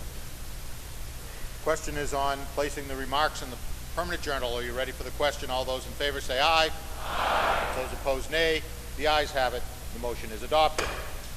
Representative Flanagan moves that the House stand in recess for the purpose of the introduction of bills and receiving Senate messages. Are you ready for the question? All those in favor say aye. Aye. Those opposed, nay. The ayes have it, and the motion is adopted. The House is in recess until Wednesday, March 4th, 2015 at 10 a.m.